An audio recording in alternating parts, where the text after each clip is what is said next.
kemudian tidak mengetahui bagaimana cara membelajarkan dengan daring itu lebih baik. Akhirnya kita berhasil membangun kurikulum bersama. Selama 2,5 bulan kita bertemu dengan hampir 10.000 guru-guru ya. Ada mereka itu sebagian berkali-kali dalam 4 topik ya. Tapi akhirnya kita ketahui tanpa biaya, tanpa Rp1 pun keluar dana dari kita berhasil menghimpun 65 orang mentor-mentor, guru-guru yang mau sukarela mendampingi guru-guru lain yang mau belajar. Dan pada hari pertama aja kita mendapatkan 1.770 orang guru yang dalam satu seri itu 4 jam dia bertemu muka seperti ini, 4 jam, ada narasumber dari akademisi, ada contoh best practice, kemudian dia diberikan PR, kemudian dia berkelompok mendiskusikan PR itu, kemudian dia didampingi oleh mentor baik secara kelompok maupun dengan individu sampai dia berhasil melahirkan PR-nya untuk diterapkan, dan PR-nya itu dinilai oleh mentor, kemudian diajukan ke kita panitia. Baru yang baik-baik, yang berhasil mentransformasi diri berdasarkan tema itu, disajikan di pertemuan kedua. Jadi kita mempunyai 49 jam pelajaran berhasil dalam 2 minggu itu. Dan itu sudah menyentuh hampir 10.000 guru. Nah, kita berharap nanti mungkin untuk politik, ini politisi muda yang juga banyak dipertanyakan kenapa nggak kurang minat pemuda kita masuk ke dunia politik, dalam pengertian politik, high politik ya, politik yang bermoral ya, yang menjaga adat syarat sandi kitabullah dimanapun partai yang dia pilih. Udah ada rencana dari kawan-kawan kita di grup politik ini untuk melakukan sosialisasi lah, memberikan wawasan. Nah, mana tahu sesudah forum ini bisa juga nanti kita minta bantuan dari para duta besar menyusun seri workshop ya terhadap anak-anak muda, mahasiswa yang ingin menjadi diplomat tapi diberi wawasan. Sini sudah ada Pak Wisber ini yang juga sudah lama malang melintang ya. Sama-sama datang Pak Wisber. Jadi itulah kira-kira Bapak dan Ibu keinginan-keinginan kita nanti bagaimana agar ini tidak berhenti hanya di webinar ini saja, tapi masuk kepada workshop, membangun jaringan lebih baik, dan kemudian meningkatkan kompetensi dan kepercayaan diri dari mereka untuk menempuh jalur karir dimanapun yang mereka pilih ya, baik di ranah maupun di rantau sampai rantau internasional. Baik, kita tinggal 2 menit lagi. Pak Wisber juga sudah bergabung bersama kita. Pak Yusra sudah, Pak Maerfas tadi saya sudah lihat tadi. Pak Asim sudah bagi keynote speaker kita. Pak Ibrahim. Pak Ibrahim sudah ya? Ya, Pak Ibrahim Yusuf. Selamat datang Pak. Assalamualaikum Pak Ibrahim. Assalamualaikum warahmatullahi wabarakatuh. Alhamdulillah. Jadi suara cukup jelas Pak dan wajah juga nampak sekali. Pak Wisber, tolong dicek suara Pak Wisber. Pak Wisber Luis, tolong dicek suara Pak. Gimana suara Bapak? Assalamualaikum Pak Wisber. Nah itu. Halo. Pak Wisber. Baik, Pak Yusra, tolong dicek suara Pak Yusra kalau sudah ada. Assalamualaikum Pak Yusra. Waalaikumsalam Pak, suara Bapak Alhamdulillah. jelas. Alhamdulillah, terima kasih Pak Yusra. Pak Merfas tadi, bagaimana Pak Merfas? Sudah bisa dicek suara? Halo Pak Merfas. Nampaknya beliau belum masuk walaupun videonya tadi sudah kelihatan. Baik, Bapak-Bapak dan Ibu, tepat jam 1 kita mulai acara kita. Bismillahirrahmanirrahim. Assalamualaikum warahmatullahi wabarakatuh. Waalaikumsalam. Alhamdulillahilladzi hadana li hadza wa ma kunna linahtadiya laula an hadanallah. Asyhadu an la ilaha illallah wahdahu la syarikalah wa asyhadu anna Muhammadan abduhu wa rasuluh la nabiyya ba'da. Bapak-bapak dan ibu-ibu yang kami hormati, para senior-senior diplomat kita ya yang hadir, yang nanti kita perkenalkan satu persatu waktu beliau-beliau itu akan menyampaikan paparannya, hadirin dan hadirat. Bapak-bapak dan ibu, kita tahu bahwa dunia makin rontok batas-batasnya, hubungan menjadi makin dekat, batas-batas negara, bangsa, agama makin blur ya, makin menipis. Dan dalam konteks itu kita melihat perjuangan-perjuangan dari orang-orang Minang di dunia diplomasi yang dulu cukup gegah gempita, baik dari Bung Hatta sendiri maupun dari Pak Agus Salim ya, dan kemudian banyak sekali tokoh-tokoh, dan kita juga punya duta besar perempuan pertama ya yang dari Indonesia. Dan hari ini kita akan mendengar bagaimana pengalaman refleksi daripada duta besar kita, diplomat senior kita dalam beberapa generasi. Saya lihat ini 3 generasi ya. Ada generasinya Pak Hasim Jalal, Pak Wisber, dan kemudian dekat itu juga ada sebetulnya Pak Ibrahim ya. Tapi kemudian yang di tengah Pak Yusra, dan kemudian juga beberapa, dan di bawah itu ada Pak Merfas, kemudian ada Pak Denny, ada Pak Al-Busra ya. Jadi ada paling tidak ada 3 lapisan yang nanti akan kita dengar pengalaman mereka. Nah, kenapa ini jadi penting? Karena ada analisa bahwa kalau dulu kemana-mana kita pergi ke berbagai negara itu banyak sekali bertemu dengan diplomat Minang, tapi sekarang memang jumlahnya secara persentase tidak sebesar itu. Bukan kita tertinggal sebetulnya, tapi orang lain lebih maju dan jumlahnya makin menyebar sesuai dengan proporsi penduduk di Indonesia. Jadi karena itu keunggulan kompetitif kita dulu itu sudah mulai tergerus. Untuk itu mari kita lihat apa sih sebetulnya yang membuat diplomat Minang sangat berjaya pada masa lalu ya, di awal-awal kemerdekaan sampai pada Orde Baru, dan kemudian bagaimana transisi mereka terhadap regenerasi dari diplomat Minang, dan kemudian bagaimana pengalaman dan perjuangan dari diplomat muda kita yang sudah berhasil menembus karir sebagai duta besar, untuk kita tularkan kepada generasi muda yang sebagian hadir pada forum kita ini. Saya melihat nanti kita akan mendengar juga dari Bapak Rektor Universitas Andalas. Beliau adalah dulu dekan di Fakultas Hukum, dan kebetulan banyak duta besar dari Universitas Andalas itu lahirnya dari Fakultas Hukum dan juga dari Fakultas Ekonomi, Pak Denny ya. Jadi karena itu Bapak dan Ibu, hari ini kita akan mencoba mendengar apakah memang DNA pedagang atau saudagar atau entrepreneur yang dikatakan ada di darah Minang itu juga sejalan dengan adanya DNA orang Minang sebetulnya, karena dari awal sudah diajar bersilat lidah, sudah diajar bagaimana kalau bakato, ado kato mandata, ado malereng, ado manurun, ya kan, ado manaki, dengan segala implikasi dalam cara berkomunikasi, baik kultural maupun dalam hubungan komunikasi. Dan kemudian kalau orang Minang di Agia Petuah, kalau mengecek meranda-randa, kalau menyauh di bawah-bawah, jadi artinya kita memang mempraktikkan benar harmonisnya hubungan dengan dimanapun kita berada. Dan kita juga selalu memegang falsafah diplomasi sebetulnya, di mana bumi dipijak, di sinilah langit dijunjung. Karena itu danga kece orang, kece Pak Hasim Jalal nanti kita dengar, tapi danga kece orang tapi laluan yang diawak ya. Dan berbagai filosofi-filosofi itu sebenarnya adalah bagian dari strategi diplomasi. Nah, apakah itu menjadi modal bagi senior-senior kita, dan apakah modal itu masih bisa bertahan sekarang, dan kemudian apakah kita perlu mengkapitalisasi modal yang baik, tapi juga melakukan berbagai kontekstualisasi dari lingkungan strategis yang berubah di diplomasi internasional. Kita tahu sekarang peran Kementerian Luar Negeri bertambah, bukan hanya diplomasi politik, tapi juga ekonomi, malah perdagangan luar negeri atau peran internasional itu sekarang menjadi portofolio dari Kemlu. Nah, kalau ini terjadi, berarti ini ya entrepreneur, ya diplomat menyatu dalam satu portofolio. Dan ini sebetulnya merupakan identitas juga dari orang Minang.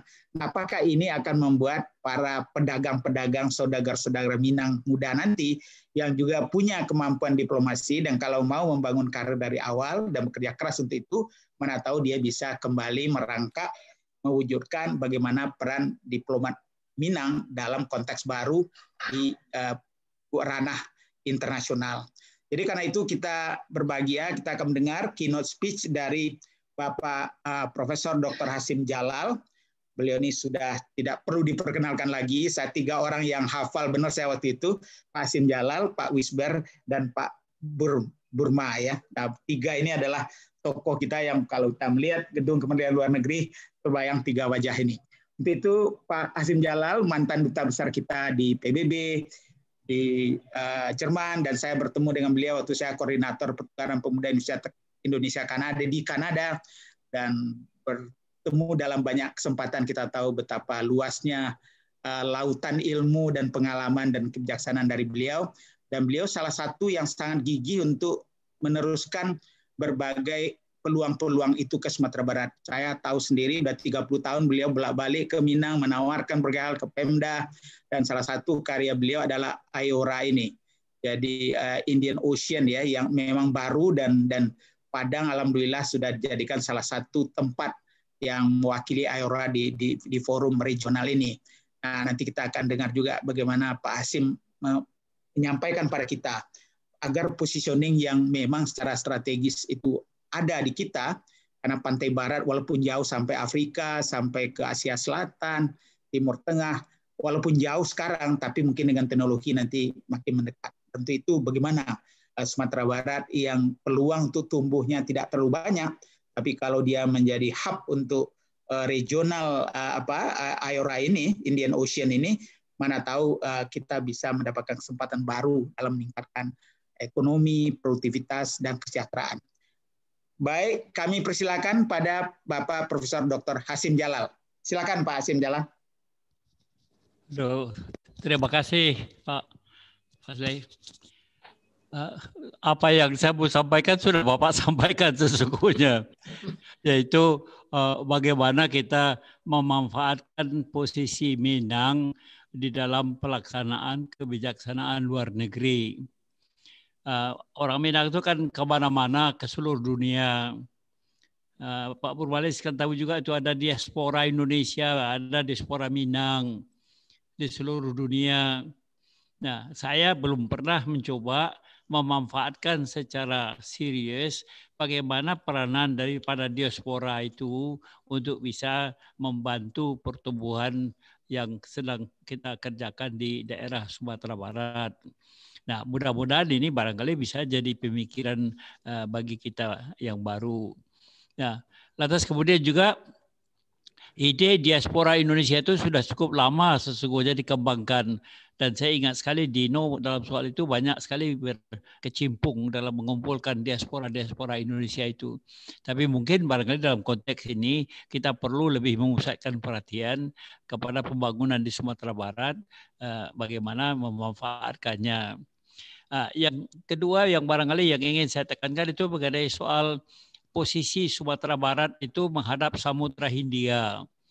Nah, dalam keadaan yang demikian itu saya sudah dari dulu merasakan bahwa Sumatera Barat harus dan mampu dan dapat memainkan peranan yang utama di dalam pengembangan kepentingan Indonesia ke Samudra Hindia. Saya ingat dia agak sedikit guyon. Saya ingat pernah berkunjung ke Universitas di Andalas yang di Bukit itu, dan waktu saya tanyakan kalau saudara berdiri di sini melihat ke laut ke barat itu, lantas apa yang saudara lihat itu? Nah, lantas jawabnya tidak ada apa-apa Pak, paling Gunung Padang. Nah, lantas saya bayangkan saya juga pernah bekerja atau mengajar di universitas di Hawaii. Dan di Manoa itu kalau ditanya kepada mereka, kamu sudah melihat apa ke barat? Dia bilang yang kita bayangkan ya Cina, Jepang, Filipina, Asia Tenggara katanya. Jadi ada perbedaan visi ini. Nah, mungkin barangkali kita juga harus mengembangkan visi kalau anak-anak muda dan yang kita ingin kembang menjadi pemimpin-pemimpin masa depan itu melihatnya agak lebih luas daripada hanya melihat Gunung Padang kalau melihat ada di Universitas Andalas. Nah, cobalah lihat bagaimana mengembangkan kepentingan Indonesia ke Samudra Hindia itu. Makanya dulu saya pernah mendirikan dengan dukungan Deplu pusat studi Samudra Hindia di Universitas Andalas di Padang untuk mempelajari masalah-masalah itu. Tapi ya dengan sangat menyesal saya mengatakan bahwa sekarang saya tidak dengar lagi dan tidak pernah terdengar apa yang dilakukan sekarang. Nah, kita kemudian juga berusaha membangun bagaimana Padang atau Sumatera Barat bisa menjadi unsur daripada pembangunan itu. Nah, tadi Pak Fazli sudah menekankan Kita banyak sekali mengerjakan kerjasama Indian Ocean Rim Association misalnya kan, kerjasama dengan India. Saya berpuluh kali putar-putar di Samudra Hindia itu sampai ke Afrika, menjamin ke Kenya, ke Tanzania, dan sampai ke Afrika Selatan, ke Somali.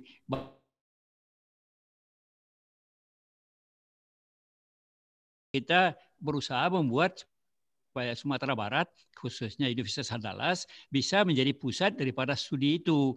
Nah, didirikanlah kemudian, dikembangkanlah kemudian bahwa Sumatera Barat menjadi semacam pusat daripada kegiatan daripada Ayora gitu. Nah, tapi terus terang aja juga saya tidak tahu perkembangannya sekarang sampai kemana Ayora itu berkembang di Sumatera Barat. Nah, lantas kemudian juga saya lama sekali dulu berjuang di bidang kelautan. Bagaimana kita melihat laut itu? Nah, selalu dikatakan lihat laut itu ada 5 faktor yang harus kita perhatikan. Nah, pertama misalnya faktor lautnya, daratnya, dasar lautnya, udara di atasnya, seluruh kekayaan alamnya. Nah, lantas yang saya ingin tekankan adalah bagaimana memusatkan perhatian Indonesia ke dasar samudra dan ke angkasa luar yang dulu banyak kita pertimbangkan. Nah, Sumatera Barat barangkali juga bisa memikirkan itu. Bisa tidak kita kembali mengembangkan visi kelautan kita itu tidak hanya di permukaan, tapi juga ke bawah laut, ke dasar samudra. Samudra Hindia itu sekarang sudah banyak sekali juga aktivitas yang dilakukan di dasar lautnya.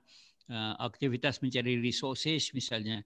Nah, apa yang kita bayangkan misalnya, mampu tidak kita mencoba mencari energi dari laut gitu. Dari laut itu orang-orang sudah banyak sekarang mengembangkan energi laut untuk mengganti listrik, mengembangkan listrik dan macam-macam itu.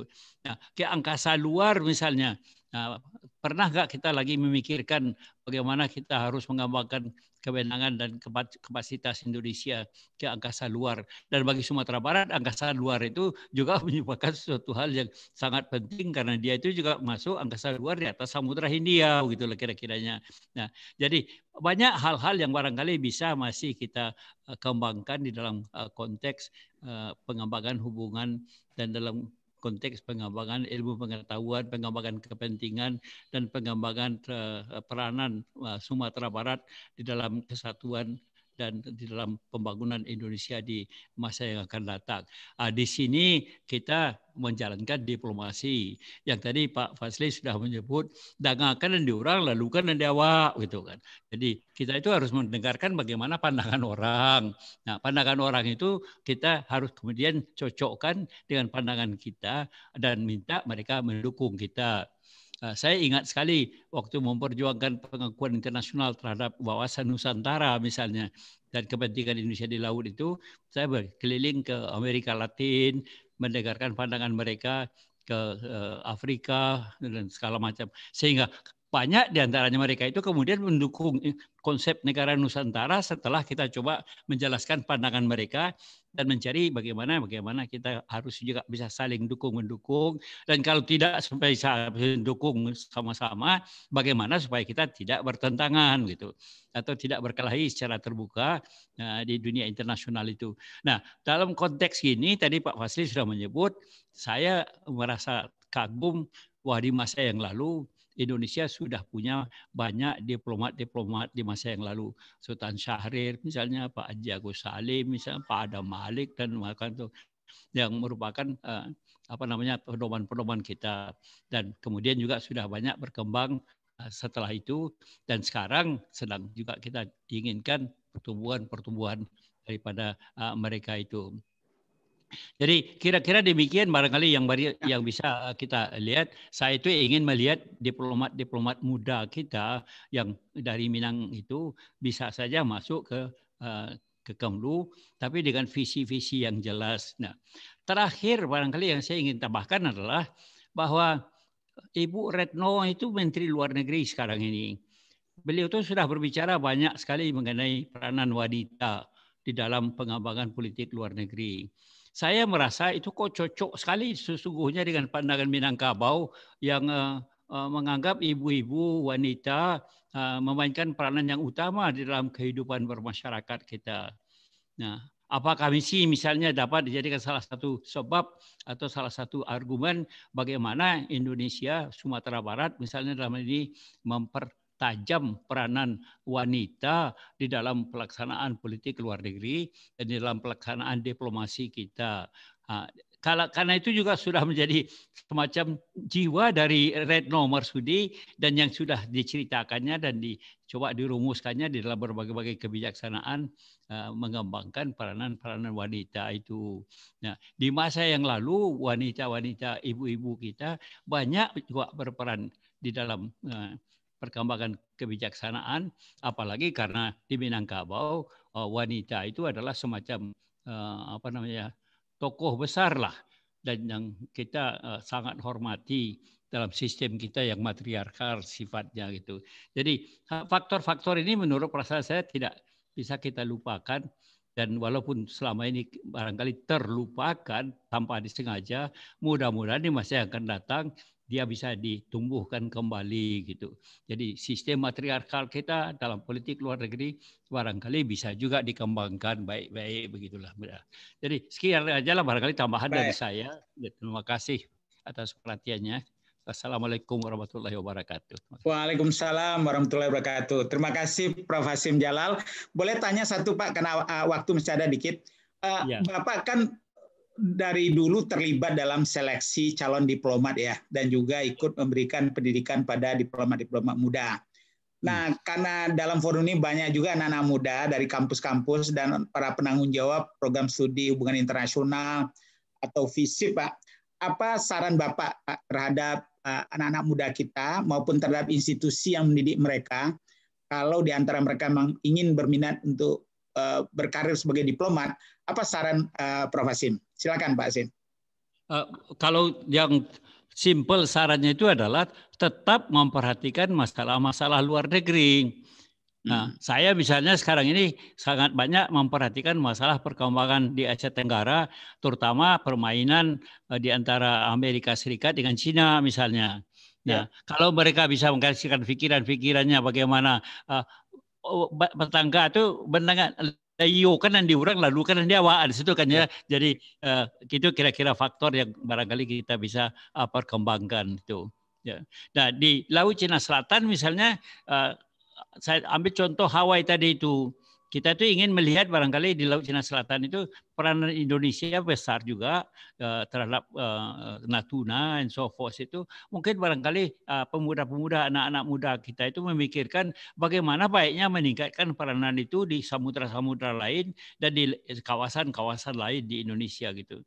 Jadi kebebasan lah yang saya inginkan berpikir dan berpendapat dan kemudian juga mengembangkan argumentasi-argumentasi yang bisa diterima oleh pihak-pihak yang ingin memanfaatkan posisi itu.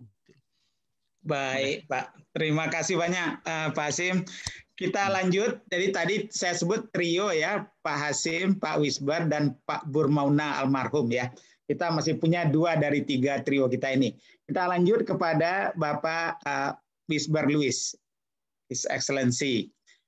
Pak Wisbar Lewis, beliau ini pernah jadi duta besar di PBB, pernah juga di Jepang ya, dan sangat dikenal di dunia diplomasi Indonesia karena beliau juga pendidik ya yang banyak melahirkan diplomat baru. Silakan Pak Wisbar.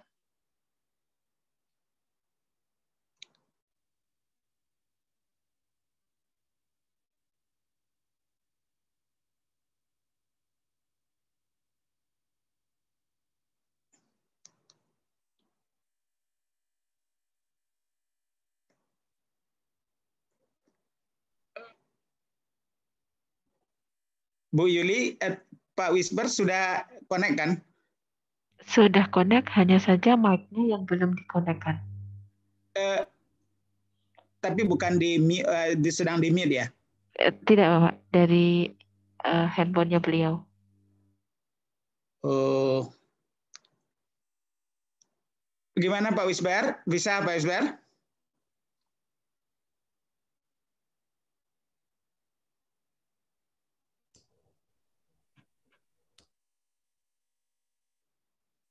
Baik, nanti kita kembali lagi ke Pak Wisbar. Tolong bantu Pak Burmana, Pak Burmalis, tolong dicek bagaimana kesiapan Pak Wisbar nanti. Begitu beliau siap, kita balik lagi ke beliau ya. Sekarang kita terus dulu kepada Bapak Duta Besar kita, Eksekuensi Ibrahim Yusuf, Duta Besar kita di Thailand. Kami persilakan Pak Ibrahim. Di unmute dulu Pak ya. Atas perkenalnya mengajak saya ini Pak Burmalis Elias ini mengajak saya ikut ini mauta sama orang awak ini di Oh, ya. Terima kasih Pak. Ya. Ini saya sampaikan sedikit pengalaman ya. Pertama kalau boleh dikilas balik tahun 2004 balik ya Ibu Retno itu baru menjadi Menteri Luar Negeri. Lalu kita para diplomat-diplomat yang sudah pensiun dipimpin Pak Hasim Jalal, namanya Forum Dubes, diundang ke Gedung Pancasila untuk mencarikan masukan-masukan dari kita. Jadi apa yang saya sampaikan pada beliau mungkin saya bisa kutip sini. Pertama yaitu pentingnya manajemen. Manajemen artinya di sini adalah governance, tata lola di Kementerian Luar Negeri itu. Good public governance. Di samping kalau swasta kan good corporate governance. And the look to the west.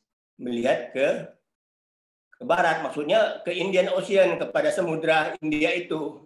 Jadi politik luar negeri itu harus yang kemudian menjadi Indo-Pasifik saya kira, karena pada tahun 2017 kita mengadakan seminar memperingati 100 tahun Adam Malik, Ibu Retno ada di sana, Pak Siswa ada. Januarinya tahun 2018 lahir itu saya lihat mengenai konsep Indo-Pacific Asia Outlook on Indo-Pacific. Maka yang governance ini ya prinsip-prinsip dari governance yang disebut disingkat dengan tarif. Prinsip-prinsipnya itu transparansi, accountability, responsibility, independence, dan fairness itu kita pegang ya. Saya kira diplomat Minang juga harus kira memegang itu. Ya, ini kan fairness, kejujuran, kemudian perlakuan sama kan egalitarian. Kita kan konsep-konsep egalitarian itu ada pada orang Minang. Yang dikaitkan dengan look to the west, seperti disampaikan oleh Pak Hasim Jalal tadi, Indian Ocean. Ketika saya menggantikan beliau kepala BPPK, namanya dulu Badan Litbang, karena namanya agak jadi ajakan sulit berkembang, lalu oleh Menlu Hasanuddin Yudha diganti dengan BPPK, Badan Pengkajian Pengembangan Kebijakan. Ya. Tahun 2003 Pak Hasim Jalal saya jadi pembicara ke sebuah universitas di utaranya New Delhi. Jadi apa yang kita dengar dari universitas itu, mereka telah mengadakan suatu research yang luar biasa di Samudra India itu. Mereka telah tahu di dasar Samudra India itu mana kobalt, mana zinc, mana minyak. Jadi, wah kita belum ada, kita baru universitas kita Andalas baru belum sampai ke sana. Jadi pulang dari sana saya beri ceramah di Fakultas Hukum Universitas Andalas. Ketemu dengan dekannya pada waktu itu tahun 2003, saya sudah lupa namanya. Ya saya ceritakan kepada dia tentang bagaimana India itu telah mengadakan penelitian mengenai sumber-sumber di bawah laut Samudra India itu. Dia bercerita kepada saya bahwa mereka dapat beasiswa dari Belanda untuk hukum laut. Ada berapa 5 mahasiswa yang dapat. Ya saya bilang jangan semua mengikuti Pak Hasim Jalal, saya bilang mereka. Jangan semuanya menjadi ahli hukum laut.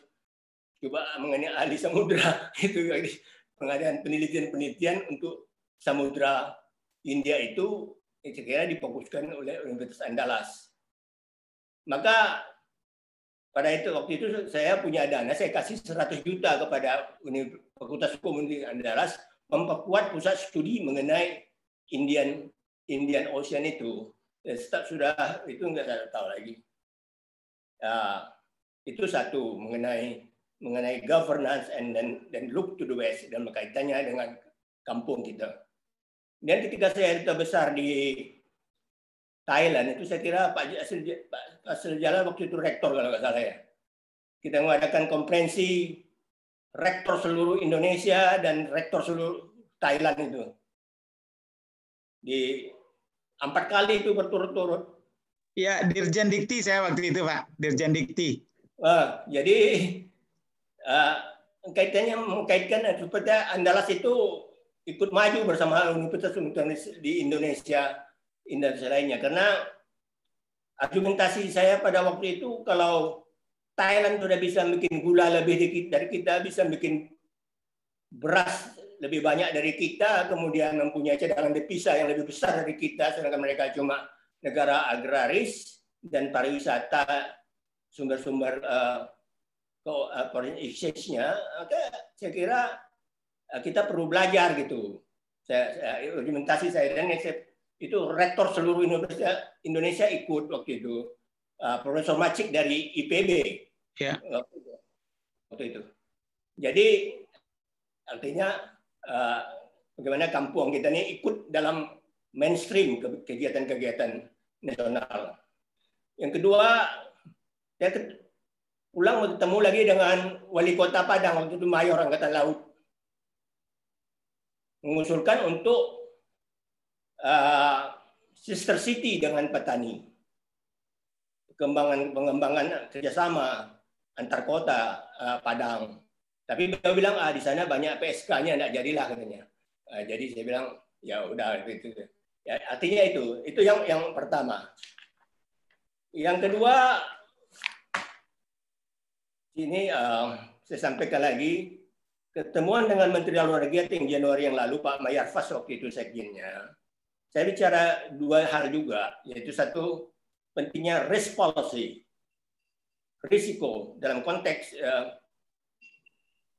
geostrategic risk yang akan dihadapi Indonesia ke depan ini. Pada waktu itu belum ada pandemi, tapi persaingan antara Amerika dan China itu sudah mulai meningkat. Jadi suatu risk itu perlu supaya kita tahu assessment risiko itu, bagaimana mitigation-nya, bagaimana kemudian memonitornya, dan kemudian menentukan objektif-objektif dari politik luar negeri itu. Saya kira orang-orang Minang akan berperanan juga di sana, sehingga dengan kita mempunyai suatu pengetahuan tentang inherent risk, risiko yang kita hadapi dalam konteks geopolitik, kemudian bagaimana risk response-nya, mengenai effective planning-nya, kemudian mengenai effective methods-nya, kemudian experience and skill untuk menjalankan kebijakan itu.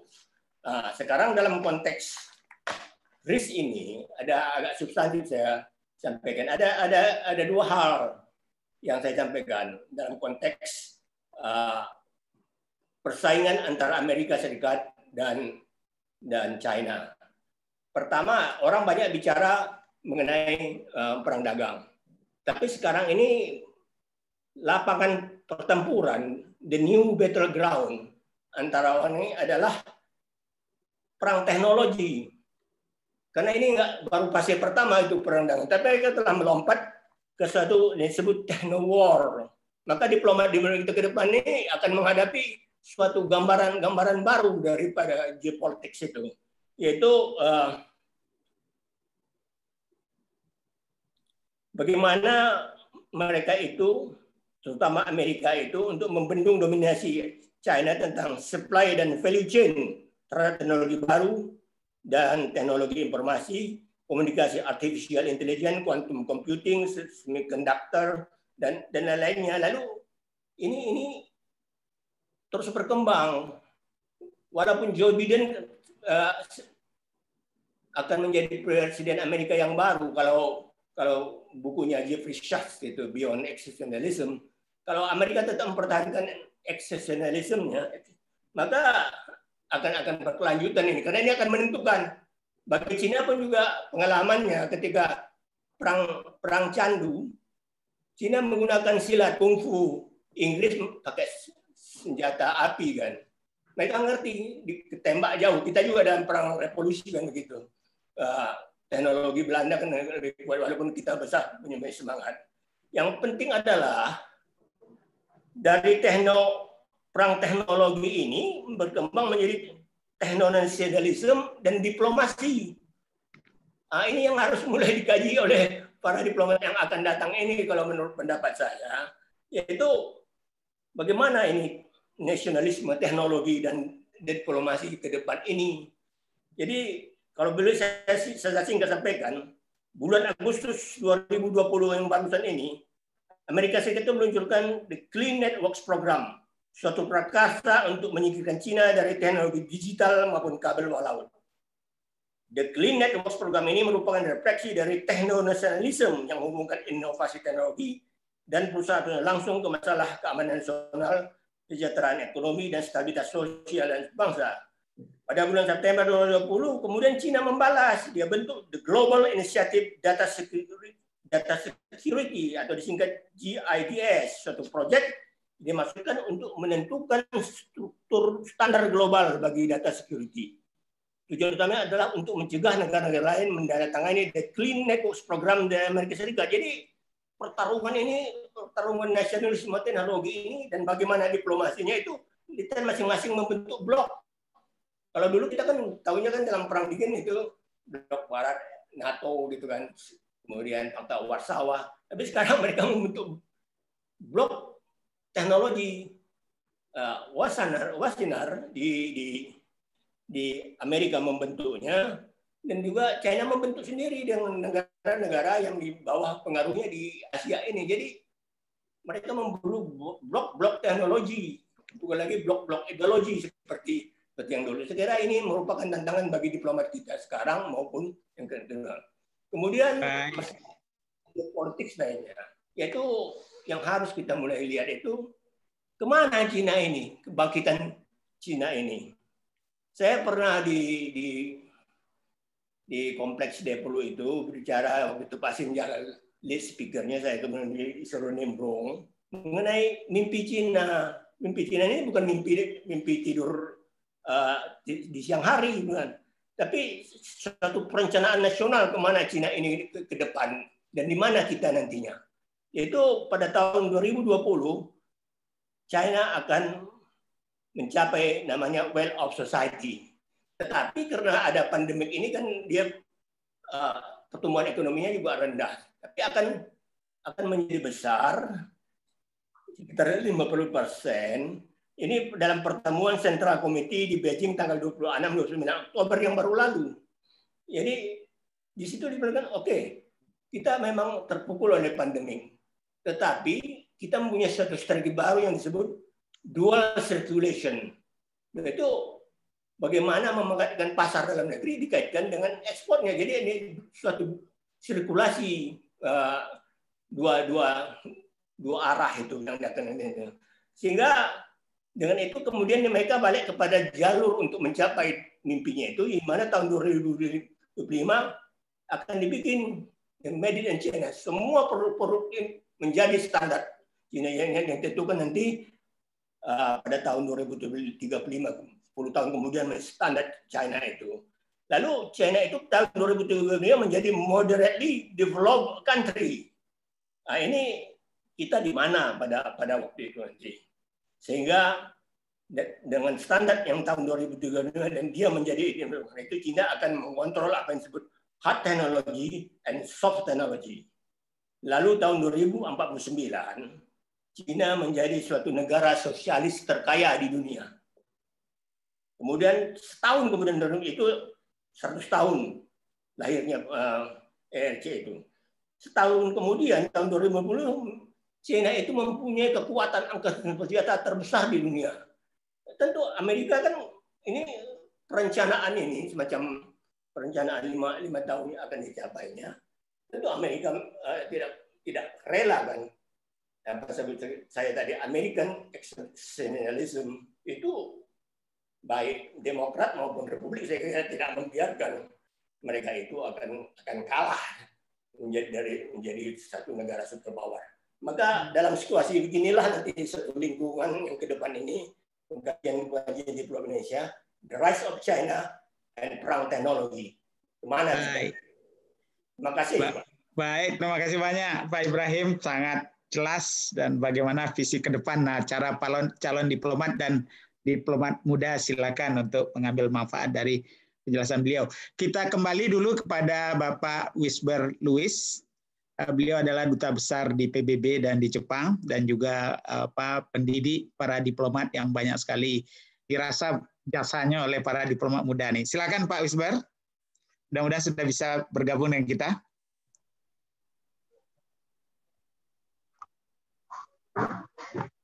Assalamualaikum. Bismillahirrahmanirrahim. Assalamualaikum warahmatullahi wabarakatuh. Suara saya kedengaran, Pak? Kedengaran, Pak. Kedengaran. Suara jelas, wajah jelas. Waalaikumsalam warahmatullahi wabarakatuh, Pak. Baik, Pak. Terima kasih. Saya tadi terlambat karena saya dapat kesukaran dalam koneksi, Pak. Sebab saya memang gaptek gitu ya. Assalamualaikum warahmatullahi wabarakatuh. Pertama-tama saya ucapkan selamat kepada Diaspora Network, Minang Diaspora Network Global atas acara yang luar biasa ini. Saya juga mengucapkan terima kasih khususnya kepada Bapak Profesor Dr. Fasli Jalal dan Pak Burmalis Ilyas atas undangan kepada saya untuk ikut serta pada acara yang luar biasa ini, Pak. Tema curah pendapat kita sekarang ini ialah diplomat Minang dulu, sekarang, dan pada masa yang akan datang. Timbul pertanyaan pada diri saya, pada umur saya yang sudah 86 tahun sekarang ini, dan sudah 21 tahun berstatus sebagai mantan dubes, termasuk kelompok yang mana saya? Jelas bukan termasuk kelompok diplomat Minang masa sekarang, atau masa yang akan datang. Saya baru bertugas aktif di Kementerian Luar Negeri tahun 1959.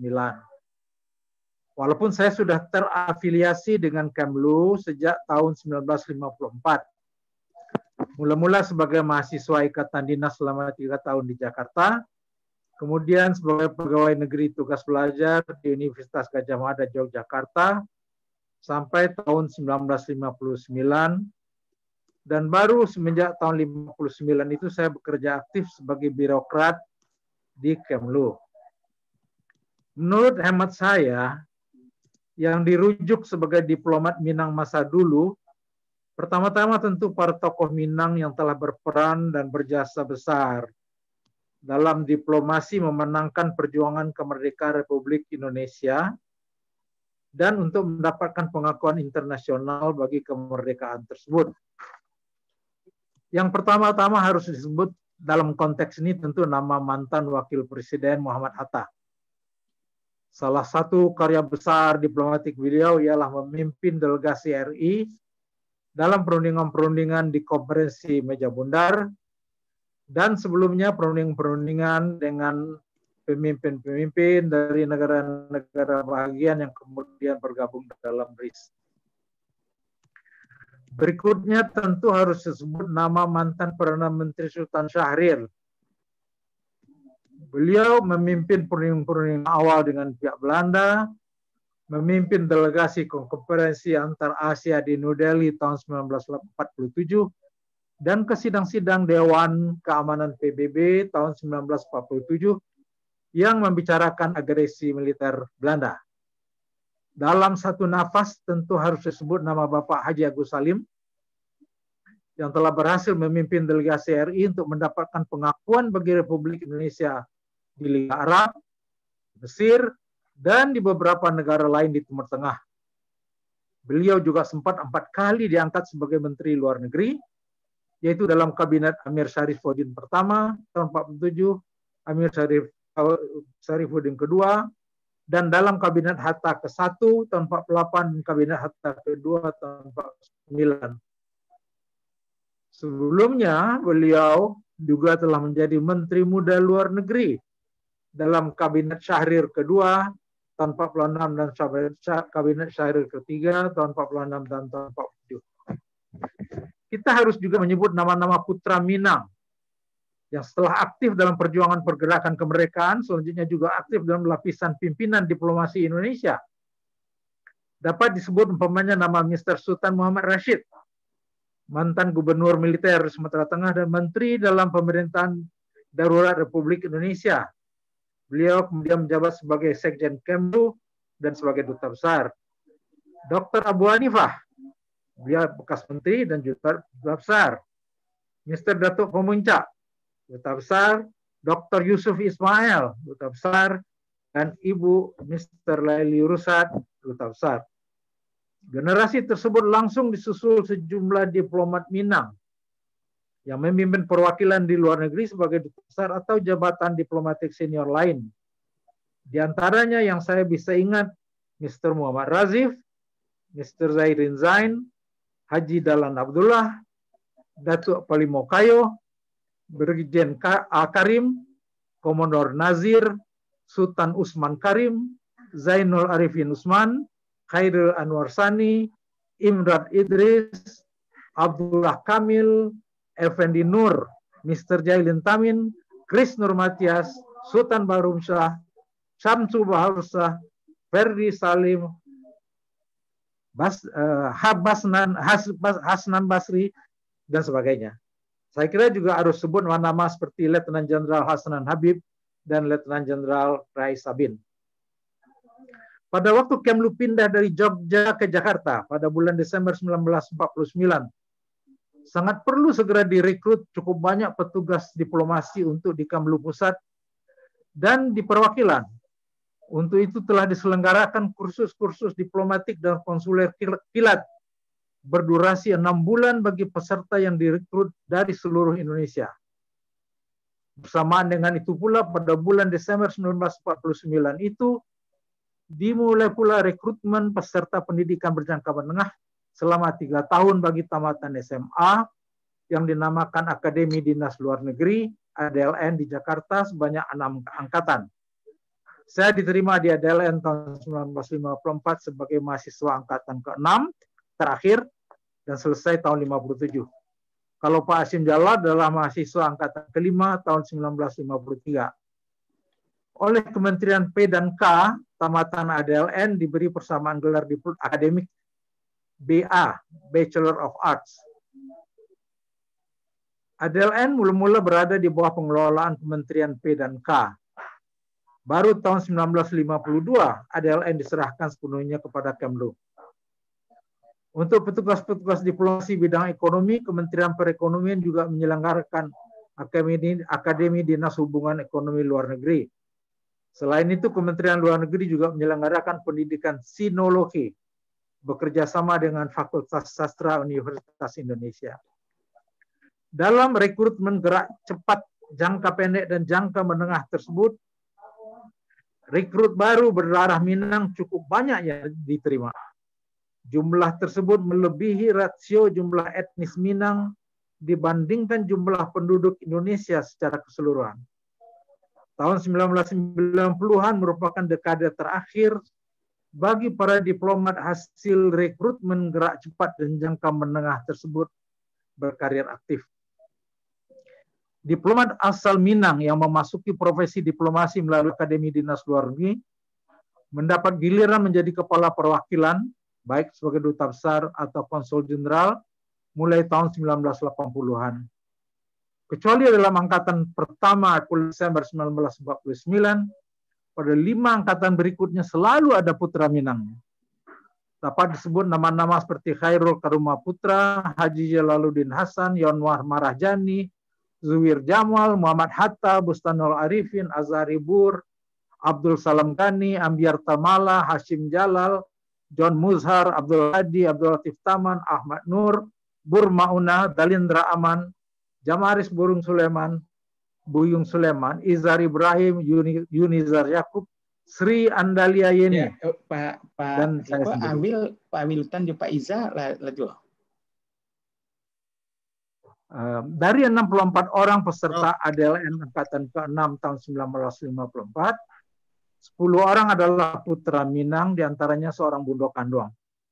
9 orang berkarir sampai menjadi duta besar dan seorang hanya sampai konsul jenderal karena meninggal sebelum mendapat kesempatan menjadi duta besar.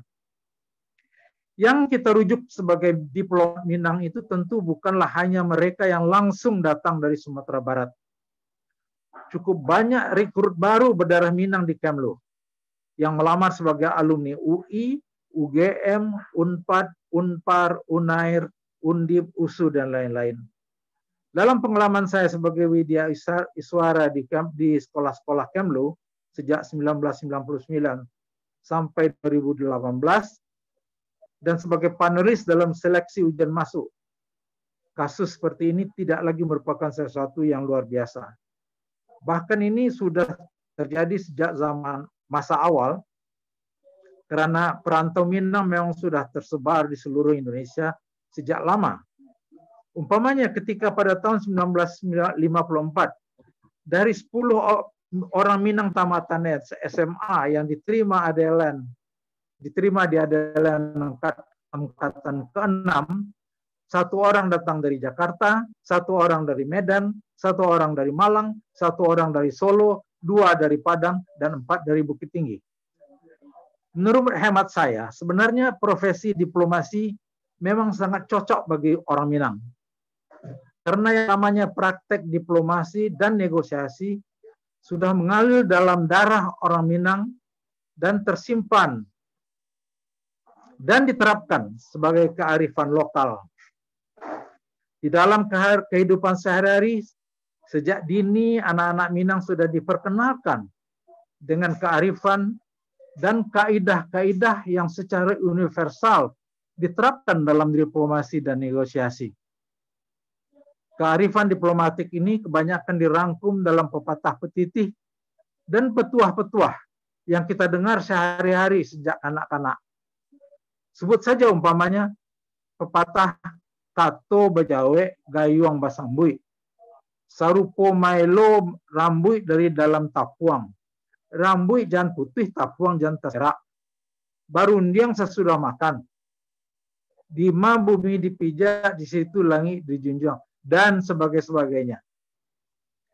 Saya masuk Kementerian Luar Negeri dan menjadi pejabat Dinas Luar Negeri Indonesia tidak sebagai tujuan utama.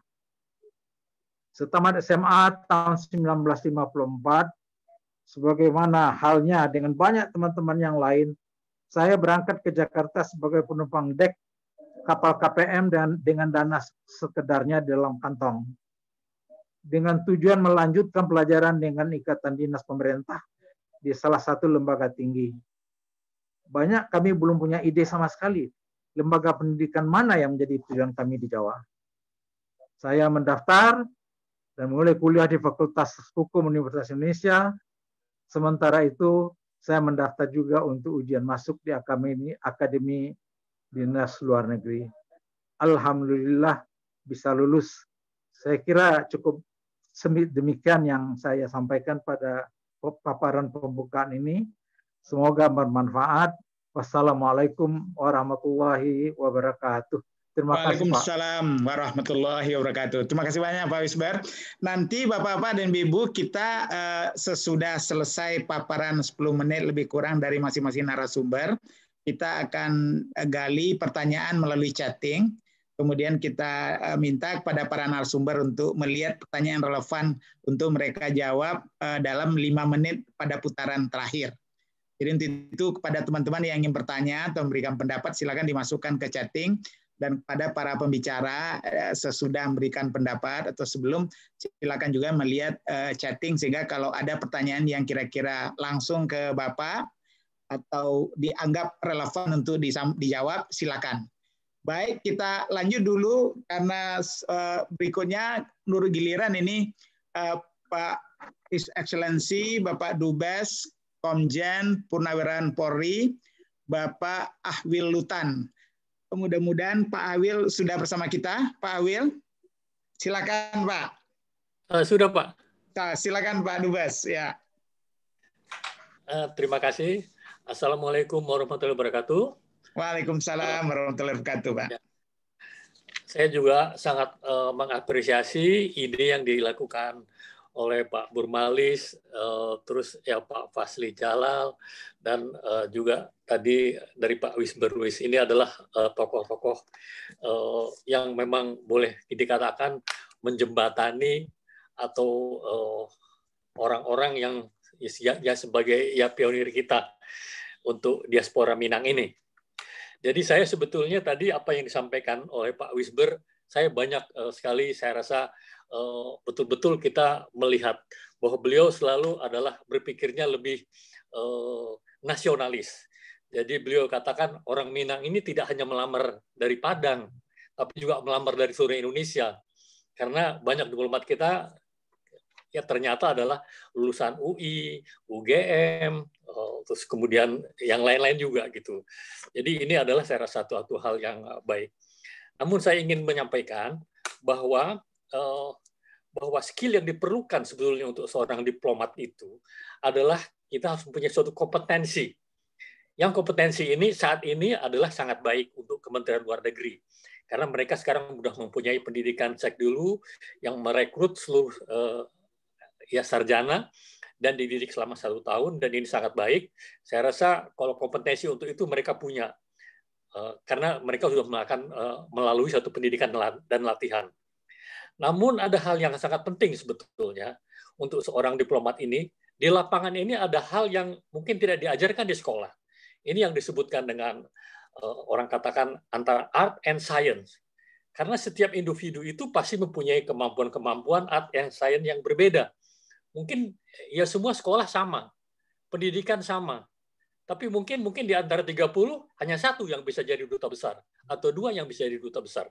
Jadi ini adalah kiat-kiat yang perlu saya sampaikan, karena ini adalah suatu hal yang memang bisa terjadi. Dan kemudian ada hal yang mungkin di luar itu, mungkin ini juga yang mungkin juga tidak ada di pendidikan, adalah momentum yang sangat menentukan keberhasilan seseorang itu. Ada faktor antara lucky and unlucky.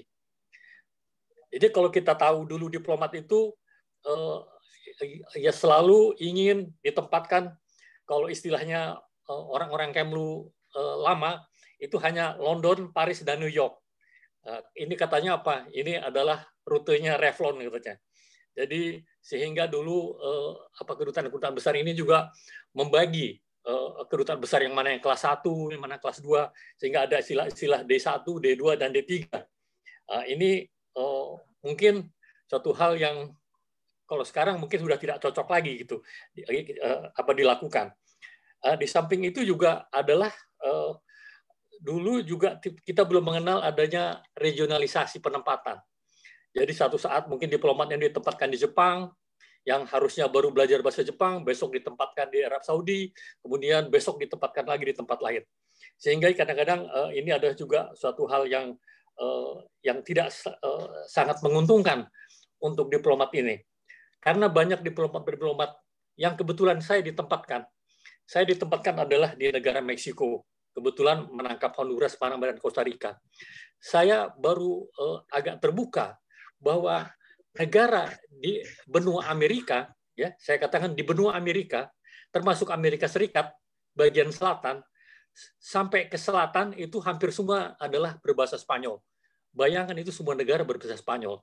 Sedangkan dulu mungkin pada era-era lama orang lebih menekankan selalu bahasa Inggris, harus lulus TOEFL, harus lulus IELTS, dan lain-lain. Padahal saat ini bahasa itu adalah juga kita sangat merupakan kunci untuk seorang diplomat bisa melakukan suatu tugas diplomasi yang sangat penting. Saya berikan contoh, misalnya kebetulan saya bertugas di Meksiko, ini kalau level-level menteri luar negeri, direktur jenderal, sampai direktur, itu semua pasti bisa bahasa Inggris. Tapi kalau udah subdit ke bawah, itu mereka hanya bisa bahasa Spanyol.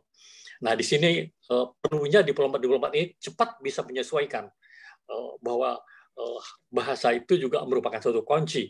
Karena biar bagaimana kan kata orang bahasa itu adalah mata hati. Jadi kalau kita tidak bisa berbahasa di tempat di mana kita ditempatkan, ini akan merupakan satu handicap yang kurang menguntungkan gitu, kurang menguntungkan. Kalau sekarang saya rasa sudah tidak ada kelas-kelasnya duta besar lagi, apakah itu D1, D2, D3 dan lain-lain gitu. Karena mungkin apalagi saat ini penekanan dari Presiden Jokowi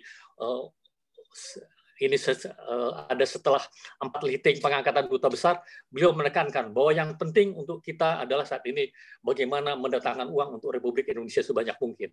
Dan ini sebetulnya adalah suatu hal yang saya ingat waktu saya berangkat untuk menempati posisi duta besar, ada pesan dari salah seorang senior kita yang betul juga orang Padang, Direktur Jenderal Arizal, yang waktu itu adalah Direktur Jenderal Amerika Utara dan Amerika dan Eropa.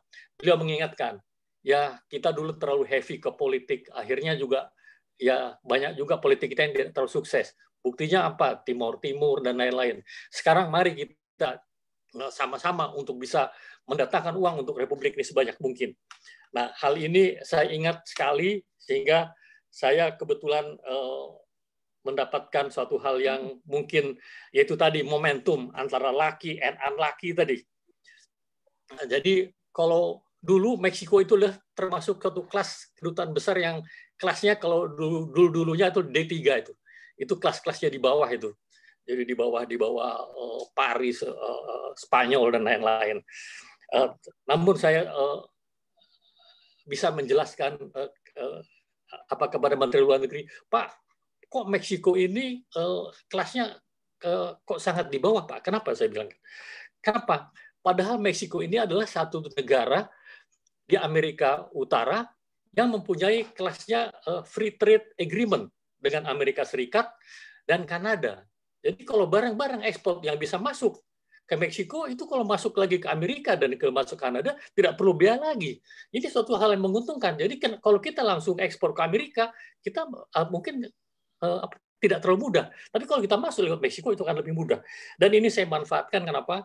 Dan ini bisa dilihat dari data. Jadi saya tidak mau berbicara soal pribadi, bahwa angka non-migas, ekspor non-migas saya, waktu saya masuk dan saya keluar itu naik 100%. Saya mengusahakan ini kenapa? Karena saya ingat pesan-pesan dari bapak-bapak kita. Kebetulan saat itu adalah momentum juga untuk saya, karena pada saat itu kita lagi membangun kilang tangguh di Papua, yang train 2. Tapi untuk bisa membangun ini, kita tidak mempunyai uang. Jadi gas ini harus dijual dulu. Jadi dan selama ini waktu sebelum saya berangkat, kita mengadakan tender untuk ini dan kita kalah dengan Australia dan akhirnya ekspor ini langsung ke Cina dengan harga yang sangat murah. Saya berkesempatan waktu ketemu pertama menyerahkan letter credential ke Presiden Meksiko, dia mengatakan bahwa kita di benua di Meksiko ini dibatasi oleh suatu pegunungan yang sangat tinggi yaitu Sierra Madre. Kalau di daerah barat katanya, kalau di daerah timur kita banyak sekali gas dan gas karena di sana di Gulf Meksiko. Tetapi yang di daerah yang ke sana yang di Pasifik kita gas agak kekurangan sehingga kita memerlukan gas. Saya mendengar itu saya ingat wah ini kita bisa mengambil momen ini. Dan alhamdulillah dengan suatu negosiasi dan perjanjian, saya melaporkan ini langsung kepada Menteri Pertambangan Energi dan ditanggapi sangat positif. Jadi pada tahun kedua kita mengadakan suatu pertemuan-pertemuan, tahun keduanya kita udah bisa MOU, dan tahun ketiga kontrak. Dan kontrak ini adalah menghasilkan uang kurang lebih 240 triliun. Waktu itu 240 triliun rupiah. Dengan kurs dolar 10.000 waktu itu. Dan saya mendapatkan apresiasi dari Menko Ekoin waktu itu, Pak Darajatun, dan Menteri Pertambangan, bahwa Anda bukan orang yang seorang polisi bisa juga gitu. Jadi, namun saya berterima kasih juga, karena saya kebetulan bukan diplomat yang disiapkan oleh Kementerian Luar Negeri, karena saya memang datang dari dengan background kepolisian. Tapi rupanya di polisi saya alhamdulillah disiapkan mungkin oleh polisi. Saya sempat mengikuti pendidikan beberapa kali ke luar negeri, FBI Academy ke Amerika, kemudian ikut senior management training di Police Staff College di Inggris, terus ada pendidikan di Australia, beberapa kali pendidikan di Jepang. Belum lagi saya banyak melakukan pendidikan ke luar negeri. Dan juga sering duduk sebagai anggota-anggota DELRI, sehingga background saya cukup agak terbantu waktu saya duduk sebagai duta besar.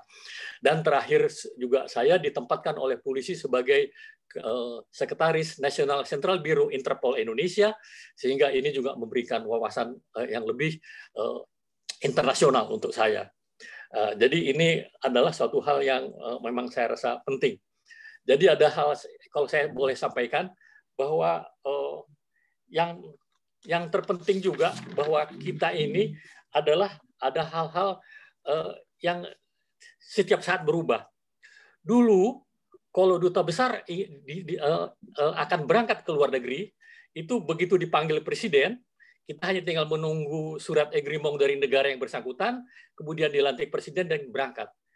Saya kebetulan adalah duta besar pertama setelah adanya amandemen Undang-Undang 45, di mana semua duta besar yang akan berangkat harus melalui fit and proper-nya DPR. Tapi alhamdulillah saya bisa melalui ini semua dan saya bisa berangkat dengan langsung bisa berangkat gitu ya. Jadi hal ini, jadi momentum-momentum ini kadang-kadang kan tidak sama. Apa yang kita lakukan dulu kala sama lakukan hari ini selalu berubah. Jadi kita harus menyesuaikan juga dengan orang-orang dan apa-apa aturan-aturan yang berlaku. Kemudian saya melihat di samping saya juga menjadi duta besar, kebetulan saya lama bertugas di dunia Badan Narkotika Nasional. Ini selalu melakukan perjalanan dinas ke luar negeri. Dan saya bertemu banyak dengan diplomat-diplomat muda yang saat ini boleh dikatakan lebih hebat-hebat daripada diplomat-diplomat mungkin zaman dulu kita. Dan hal yang saya lihat adalah penguasaan asing diplomat-diplomat saat ini, itu khususnya lebih dari satu bahasa. Ini sangat menguntungkan. Sangat-sangat menguntungkan. Misalnya, ya karena saya adalah basic dari polisi, kami waktu memilih atas polisi untuk Arab Saudi, ini selalu mengalami kesulitan. Karena yang dites adalah selalu TOEFL. Sedangkan untuk pemberangkatan ke Arab Saudi, di sana nggak perlu TOEFL. Tapi adalah yang perlu penguasaan bahasa Arab. Karena surat-surat yang masuk ke kedutaan, kalau bahasa Inggris, itu boleh dikatakan hampir tidak dibaca oleh Kementerian Luar Negeri. Jadi ini saya melihat hal-hal yang sangat yang penting adalah penguasaan bahasa ini. Jadi kalau kembali kepada apa yang kita harus siapkan untuk diplomat-diplomat Minang kita, ada kuncinya. 3 poin adalah, pertama, kompetensi. Yang ketiga, momentum ini yang saya katakan tadi. Bahasa ini harus kita betul-betul kita siapkan. Saya memberikan contoh kepada pribadi saya. Saya karena selalu sekolah di Inggris, Amerika, dan lain-lain. Jadi penguasaan bahasa Inggris saya mungkin lebih bagus dibanding bahasa lain. Kemudian saya ditempatkan di Meksiko, yang negara berbahasa Spanyol. Saya akhirnya berpikir, kalau saya tidak bisa berbahasa ini, apa yang akan bisa saya lakukan? Saya berusaha mati-matian, 3 bulan saya mengikuti kursus bahasa Spanyol setiap pagi, sebelum saya ke kantor, dan 3 bulan alhamdulillah saya bisa pidato bahasa Spanyol dan saya bisa berbicara dengan diplomat-diplomat dalam tempo singkat. Ini saya usahakan karena saya juga tidak mau kalah dengan apa yang dilakukan oleh yang saya lihat dari diplomat-diplomat negara lain.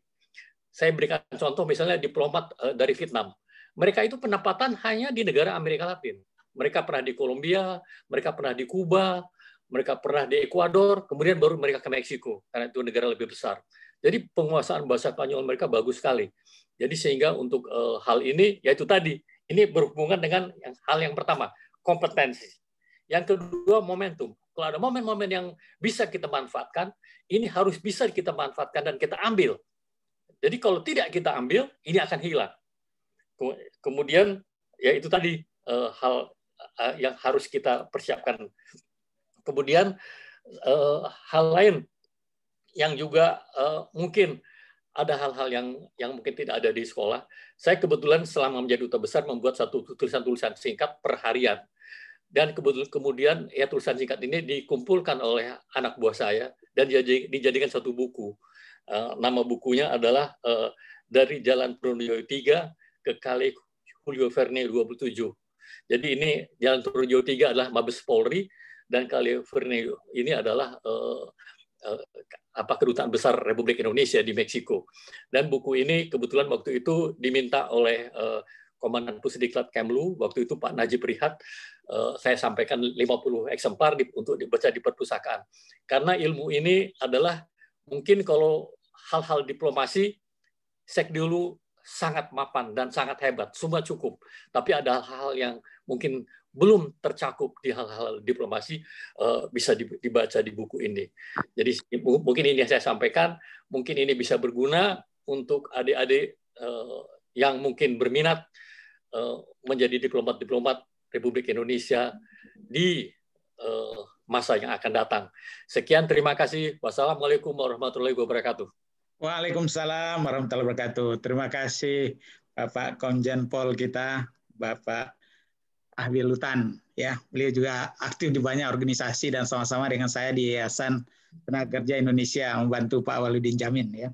Baik, kita lanjut kepada Bapak Yusra Khan, ya, His Excellency Dubes kita. Beliau ini adalah diplomat senior, ya, seasoned diplomat, ya.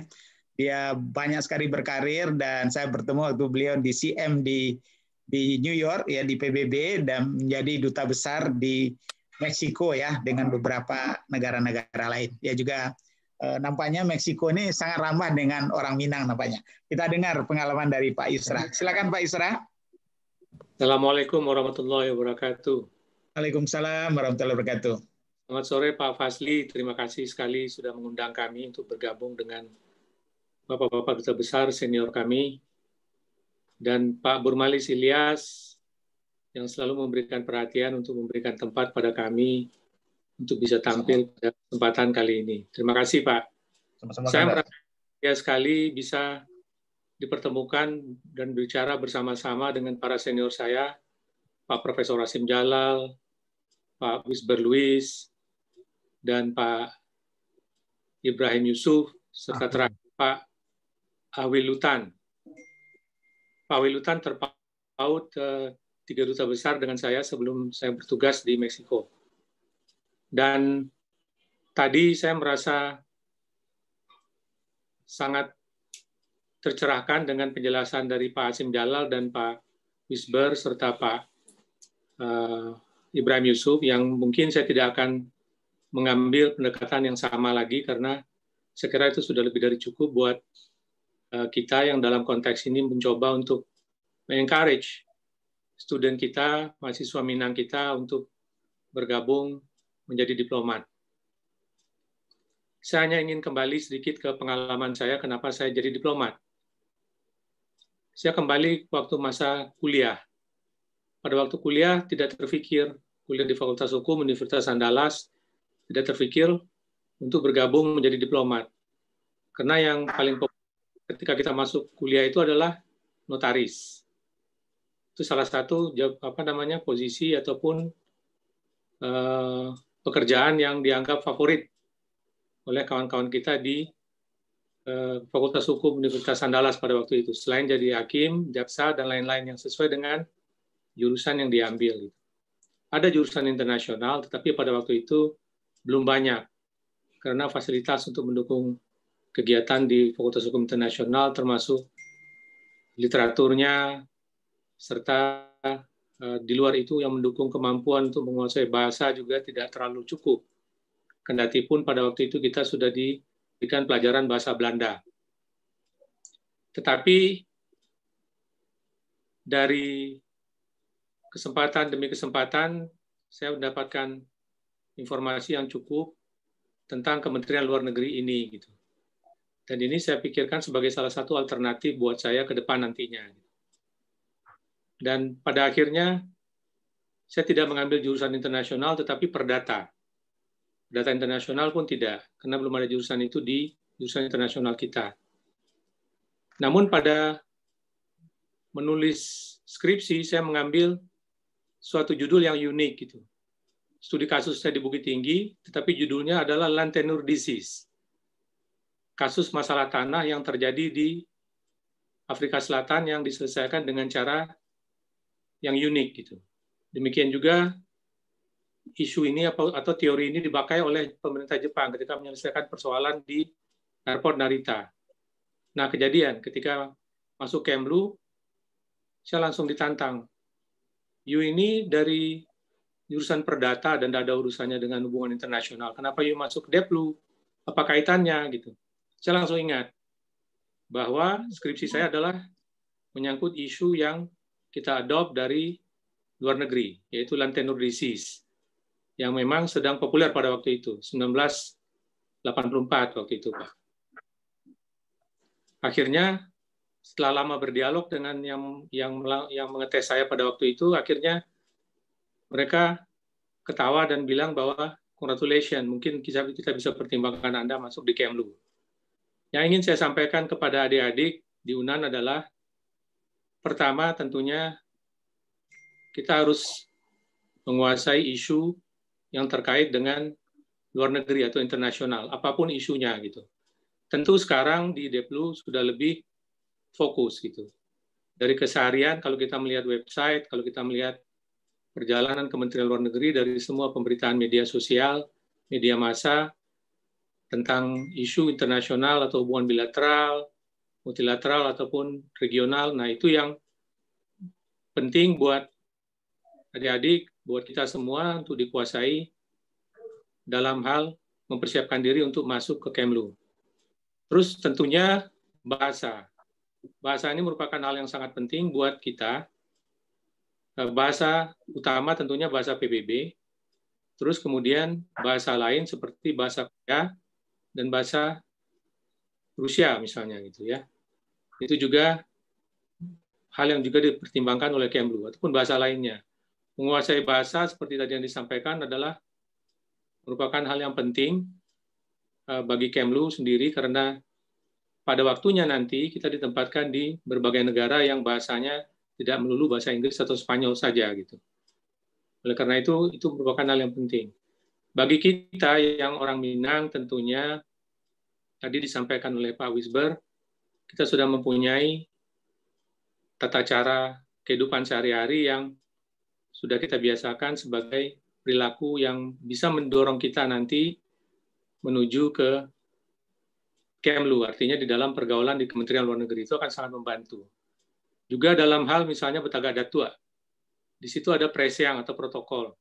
Nah, di dalam dunia internasional itu juga tentu ada preseang juga gitu, artinya yang senior duduknya di mana, yang junior di sebelah mana duduknya gitu. Itu juga diatur demikian.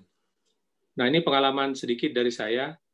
Namun yang paling penting adalah seperti tadi disampaikan oleh pembicara pendahulu dan Pak Fasli, kita ini orang Minang yang punya jiwa dagang gitu. Memang sangat relevan pada saat ini kalau kita kembali ke kata orang kita sebagai pedagang gitu misalnya gitu ya. Artinya memang target dari pemerintah kita bagaimana kita bisa bertransaksi dagang dan menghasilkan devisa dalam jumlah yang signifikan buat kepentingan nasional kita sendiri untuk pembangunan gitu. Nah, upaya-upaya ini memang perlu kita perkuat sebagai dasar buat kita, tentunya yang terkait dengan perdagangan internasional misalnya, ataupun investasi, foreign direct investment, dan promosi pariwisata gitu. Karena 3 isu ini sejak dahulu 2005 zaman Presiden SBY juga sudah ditekankan tentang pentingnya untuk para diplomat ini melakukan promosi di bidang 3 isu ini, perdagangan, investasi, dan pariwisata. Nah, ini menjadi tantangan buat kita sekarang, terutama ketika kita memang dituntut untuk menghasilkan devisa negara dari ketiga sisi ini. Satu pengalaman saya di awal diterima di Kemlu, yang saya lihat menguntungkan saya pada waktu itu adalah saya ditugaskan sebagai penanggung jawab untuk isu promosi perusahaan-perusahaan BUMN kita di luar negeri gitu. Artinya kita melakukan partisipasi di tender-tender yang dilakukan di banyak negara, terutama di Asia Selatan dan Timur Tengah. Dan kita membantu perusahaan BUMN kita untuk ikut memenangkan tender di sana. Misalnya pembangunan asrama perawat di Emirat Arab misalnya, atau pembangunan kembali atau rehabilitasi bendungan Aswan, atau kemudian pembangunan transmission line di Bangladesh. Ini beberapa proyek yang kita menangkan ketika kita di Kemlu pada waktu itu di bawah Des Hubungan Ekonomi Luar Negeri gitu, berusaha untuk mendorong kapasitas BUMN kita ini untuk bisa masuk keluar.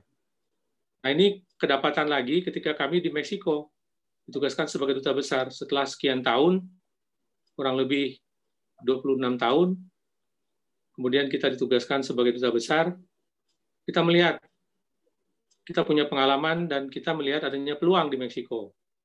Misalnya Meksiko sebagai negara non-proliferasi yang sudah menutup fasilitas nuklirnya, namun mempunyai potensi untuk mengembangkan radioisotop misalnya. Nah, kita kejar peluang ini karena mereka mempunyai fasilitas yang luar biasa di dalam mengembangkan potensi radioisotop. Radioisotop ini tentunya tidak untuk tujuan perang, ini untuk tujuan kesehatan dan tujuan research. Dan kita mempunyai kapasitas di situ dan memproduksi ini di Indonesia.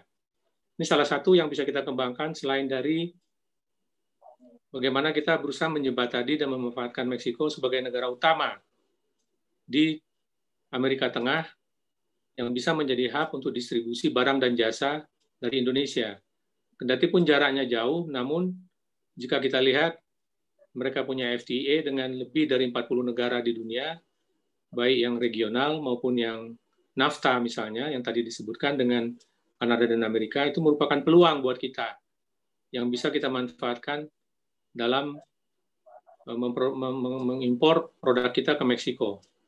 Nah, itu dalam konteks dagang ini. Dalam konteks multilateral, tentunya banyak, karena Meksiko ini negara yang punya peran cukup di tingkat multilateral. Di bidang lingkungan hidup, di bidang perubahan iklim misalnya, ya. Sekarang kita tahu bahwa Meksiko merupakan presidensi ataupun eksekutif direktur dari Organisasi Konvensi Perubahan Iklim Dunia. Dan salah satu tokohnya juga menjadi special envoy dari Sekjen PBB untuk urusan lingkungan hidup, untuk urusan perubahan iklim misalnya.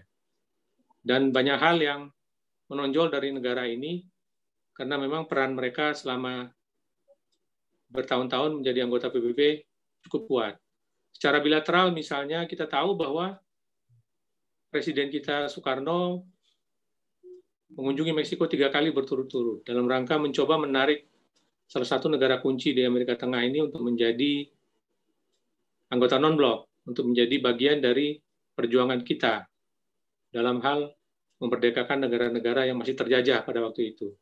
Presiden Soekarno berkunjung ke Meksiko itu 3 kali, 59, 60, dan 61. Sebagai akibatnya kita lihat ada SD Meksiko di Jakarta, dan kita melihat juga ada sekolah Meksiko 3 di Mexico City. Ini bentuk dari masa lalu yang sampai sekarang memberikan manfaat buat kita dalam terus menjaga hubungan kita dengan Meksiko. Artinya, sebagai dubes di Meksiko, kita berusaha memaksimalkan apa yang bisa kita lakukan, terutama untuk mengejar dan mencapai tujuan nasional kita, yaitu perdagangan, investasi, dan pariwisata.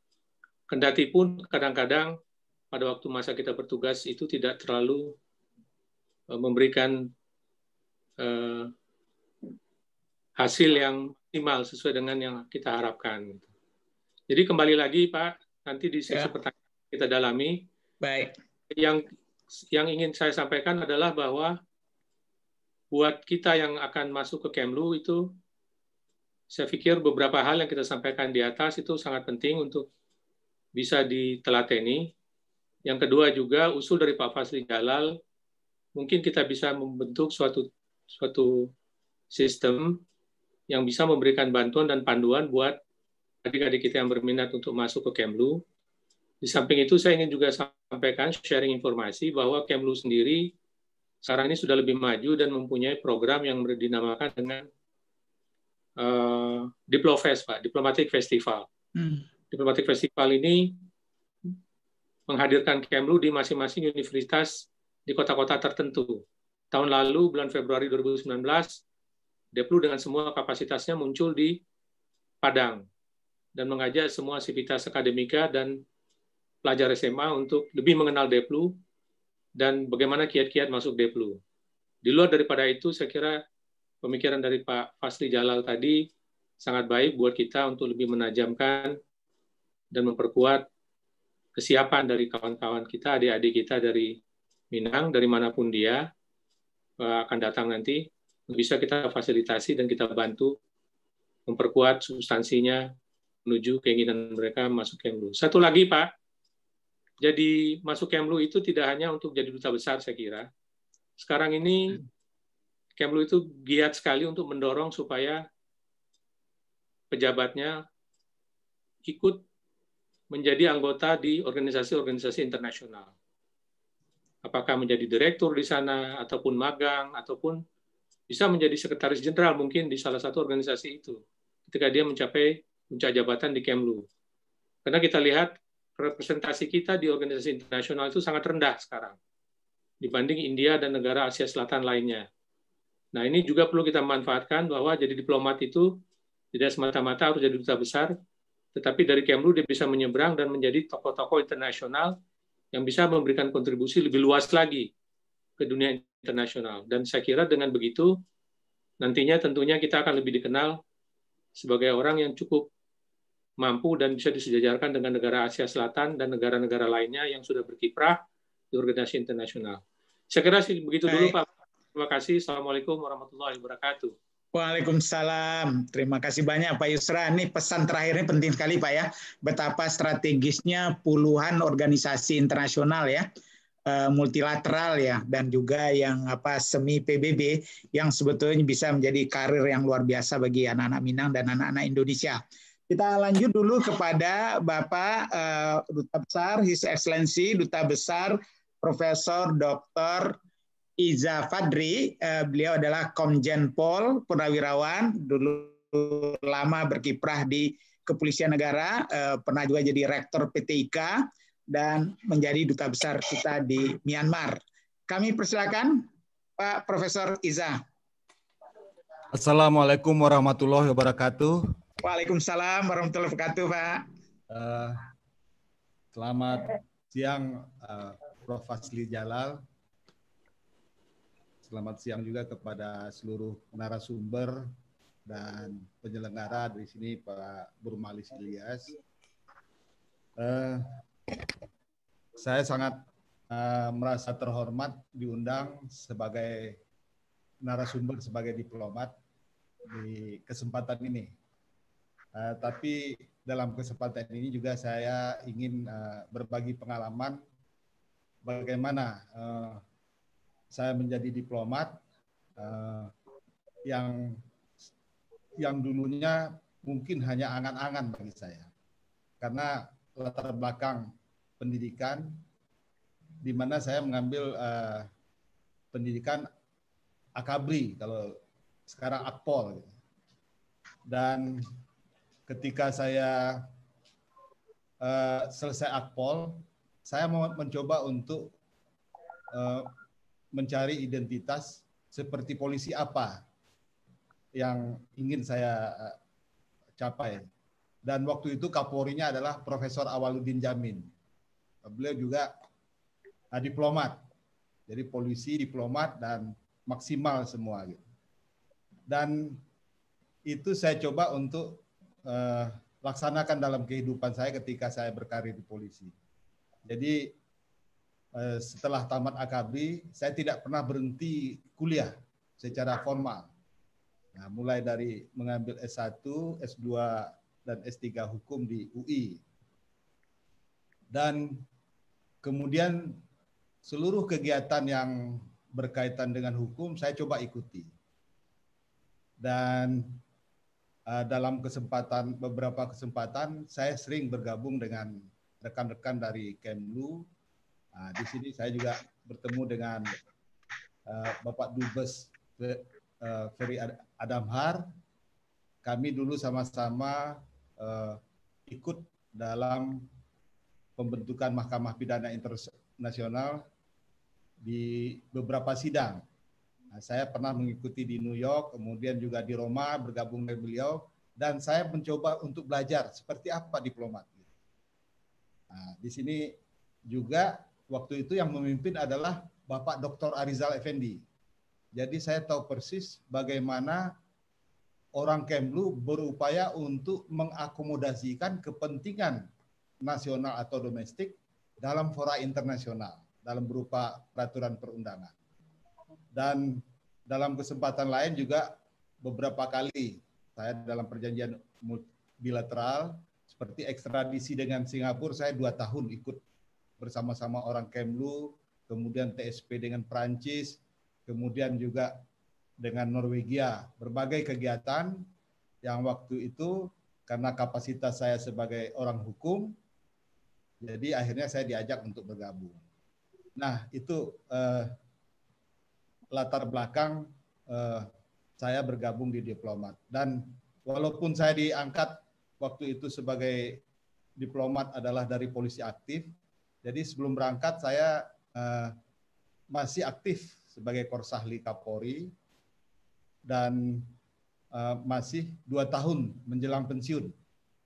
Jadi ini merupakan sesuatu ini yang baru juga, pengalaman yang baru juga, karena sebelum-sebelumnya kalau dari Polri itu kecuali Pak Awaludin itu semua sudah purnawirawan dulu.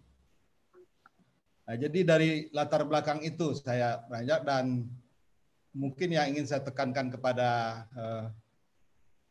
adik-adik mahasiswa yang ingin belajar diplomat, kita harus senantiasa mengasah kompetensi kita. Jadi mengenai apakah kita menjadi apa nanti, itu tadi yang seperti disampaikan oleh Pak Ahwil, momentum. Jadi sama dengan saya juga tidak mungkin hanya berangan-angan gitu, karena saya tahu diri bahwa saya nggak mungkin jadi duta besar gitu, tapi angan-angan itu ternyata bisa terwujud gitu. Nah, saya tadi katakan kompetensi, jadi ketika saya menggeluti masalah hubungan internasional ini, terutama masalah hukum internasional ini, saya di dalam setiap kesempatan pendidikan, jadi di Sespim dan di Lemhanas, saya mencoba melakukan penelitian. Jadi di Lemhanas saya meneliti apakah kita perlu tidak meratifikasi ICC, tapi dalam sudut atau perspektif politik domestik, karena Lemhanas titik beratnya adalah itu. Nah, dan kemudian karena ini sesuatu yang menarik bagi saya juga mencoba untuk mengajar mata kuliah ini. Jadi masalah hukum pidana internasional dan politik hukum internasional saya coba pelajari, dan saya mengajar karena punya kesempatan atau saya pernah ikut dalam membangun atau ikut bergabung dalam pembentukan beberapa konvensi tadi. Nah, itu yang ini saya sampaikan. Jadi kita harus lagi masih muda, kompetensi kita kembangkan. Dan ada teman saya sampai berucap, kamu ini pekerjaannya dosen, hobinya yang luar biasa. Jadi hobi jadi polisi, hobi jadi diplomat katanya. Kemudian hobi lagi jadi advokat. Jadi 2011 saya sudah lulus pradi gitu. Jadi dia bilang kamu hobinya terlalu banyak katanya. Pekerjaannya dosen. Ya mungkin ini juga karena tadi selain kompetensi, dorongan dari orang tua. Jadi orang tua saya kebetulan juga dosen di UNP dan ibu guru di Padang gitu ya. Jadi ini yang membuat semangat saya untuk selalu belajar. Jadi kembali tadi mengenai masalah saya diplomat. Jadi memang saya waktu ditunjuk jadi diplomat ini juga setengah kaget. Katakan setengah kaget tadi secara kompetensi saya mencoba untuk menggali bagaimana hubungan internasional itu sebenarnya. Tetapi pada saat saya dipanggil, waktu itu waktunya terlalu cepat. Jadi saya dipanggil oleh waktu itu pimpinan Polri, saya ditanyakan, kamu mau jadi dubes? Saya menjawab, iya. Siap Pak. Nah, kan kalau di Polri kan siap. Nah, benar katanya. Nah, Saya akhirnya waktu itu menyebut bahwa saya siap, langsung disalami. Saya belum menduga kemana mau jadi duta besar. Nah, 2 minggu setelah itu saya diberitahu bahwa menjadi dubes di Myanmar. Nah, ini juga menjadi masalah lagi ketika menjadi dubes di Myanmar, saya tidak punya pengetahuan tentang Myanmar. Kemudian juga dari keluarga juga, wah di Myanmar. Karena kita tahu Myanmar kemarin itu terlalu banyak masalah dalam negerinya yang terekspos, terutama masalah Rohingya. Nah, kemudian ya berunding lagi dengan keluarga, tapi yang jelas saya sudah menyiapkan atau waktu itu saya sudah menyanggupi untuk menjadi dubes. Nah, di sini kebetulan lagi keberuntungan bagi saya karena yang saya gantikan sebelumnya adalah seorang polisi juga, Komjen Ito Sumardi. Jadi beliau sangat welcome. Saya akhirnya mencoba searching, kemudian kontak beliau. Sebelum saya jadi dubes, malah saya sudah diundang dulu ke Myanmar. Nah, ini yang ingin saya sampaikan juga. Ketika menjadi dubes itu, kita mencoba untuk mencari apa yang kita ingin kerjakan atau visi misi apa yang akan kita bangun selama menjadi dubes. Nah, saya sampai di Myanmar ini ada satu hal yang menarik saya lihat ketika Pak Ito menjelaskan kepada saya bahwa di Myanmar ini kita punya sekolah internasional yang statusnya belum jelas. Kita punya murid 400 orang, punya bangunan, punya gedung, dan sebagainya.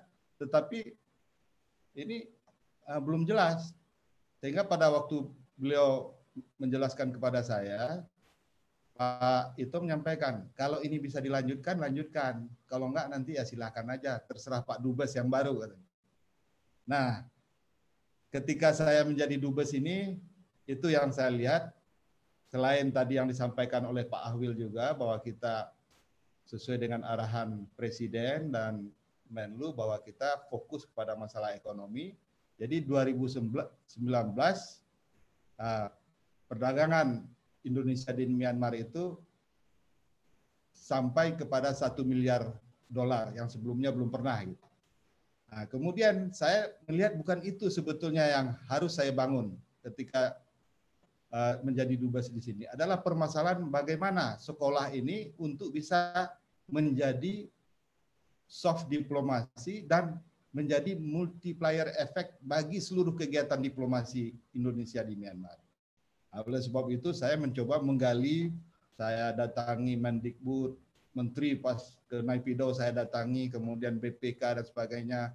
Akhirnya sekolah itu saya lihat bagaimana konstruksinya. Oh, sekolah ini akhirnya kita coba untuk bangun yayasannya. Kemudian kita diskusi lagi dan alhamdulillah tahun ini kita membangun laboratorium dan perpustakaan untuk menuju sertifikasi Cambridge System. Nah, ini yang menurut saya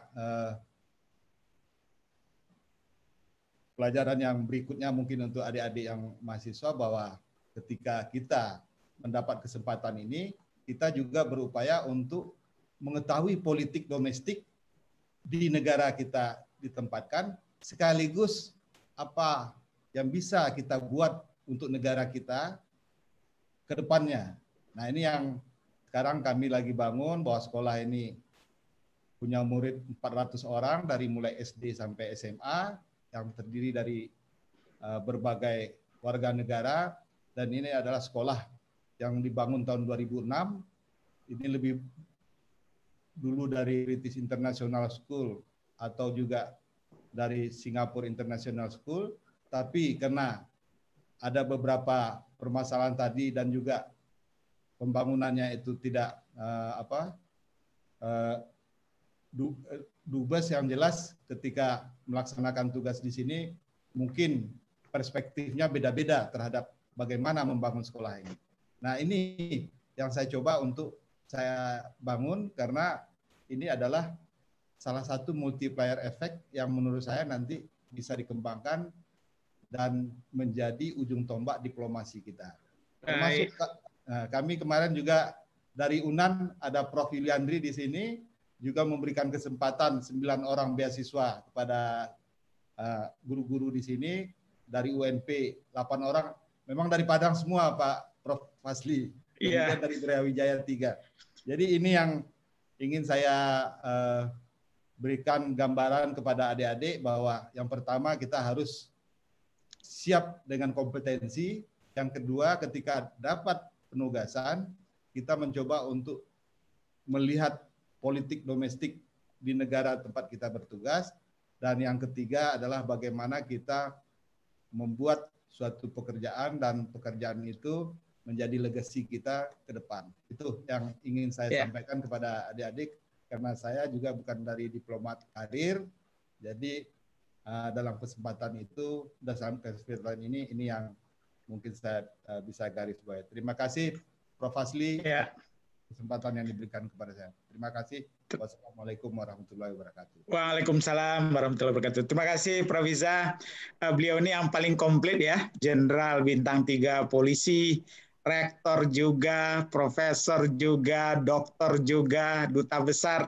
Dan kita tahu kami di Kemdikbud sangat menghargai itu upaya dari Kedubes Pak mengenai sekolah kita di Myanmar itu, yang memang kalau di Indonesia kan sekolah-sekolah internasional itu misalnya British International School atau Jakarta International School adalah benchmarknya bagaimana rujukan terbaik pendidikan di dunia yang masuk ke kita. Kalau di Myanmar mereka tidak melihat itu, mereka melihat Indonesia International School ini yang dimiliki oleh Kedubes ya. Tapi memang antara pemilikan apakah Kemlu, apakah Kemdikbud ini kadang-kadang memang tidak sederhana. Tapi saya kira usaha Pak Dubes luar biasa, dan mari kita bangga untuk Vietnam pendidikan mereka merujuk kepada pendidikan Indonesia. Luar biasa Pak Dubes. Kita berikan apresiasi.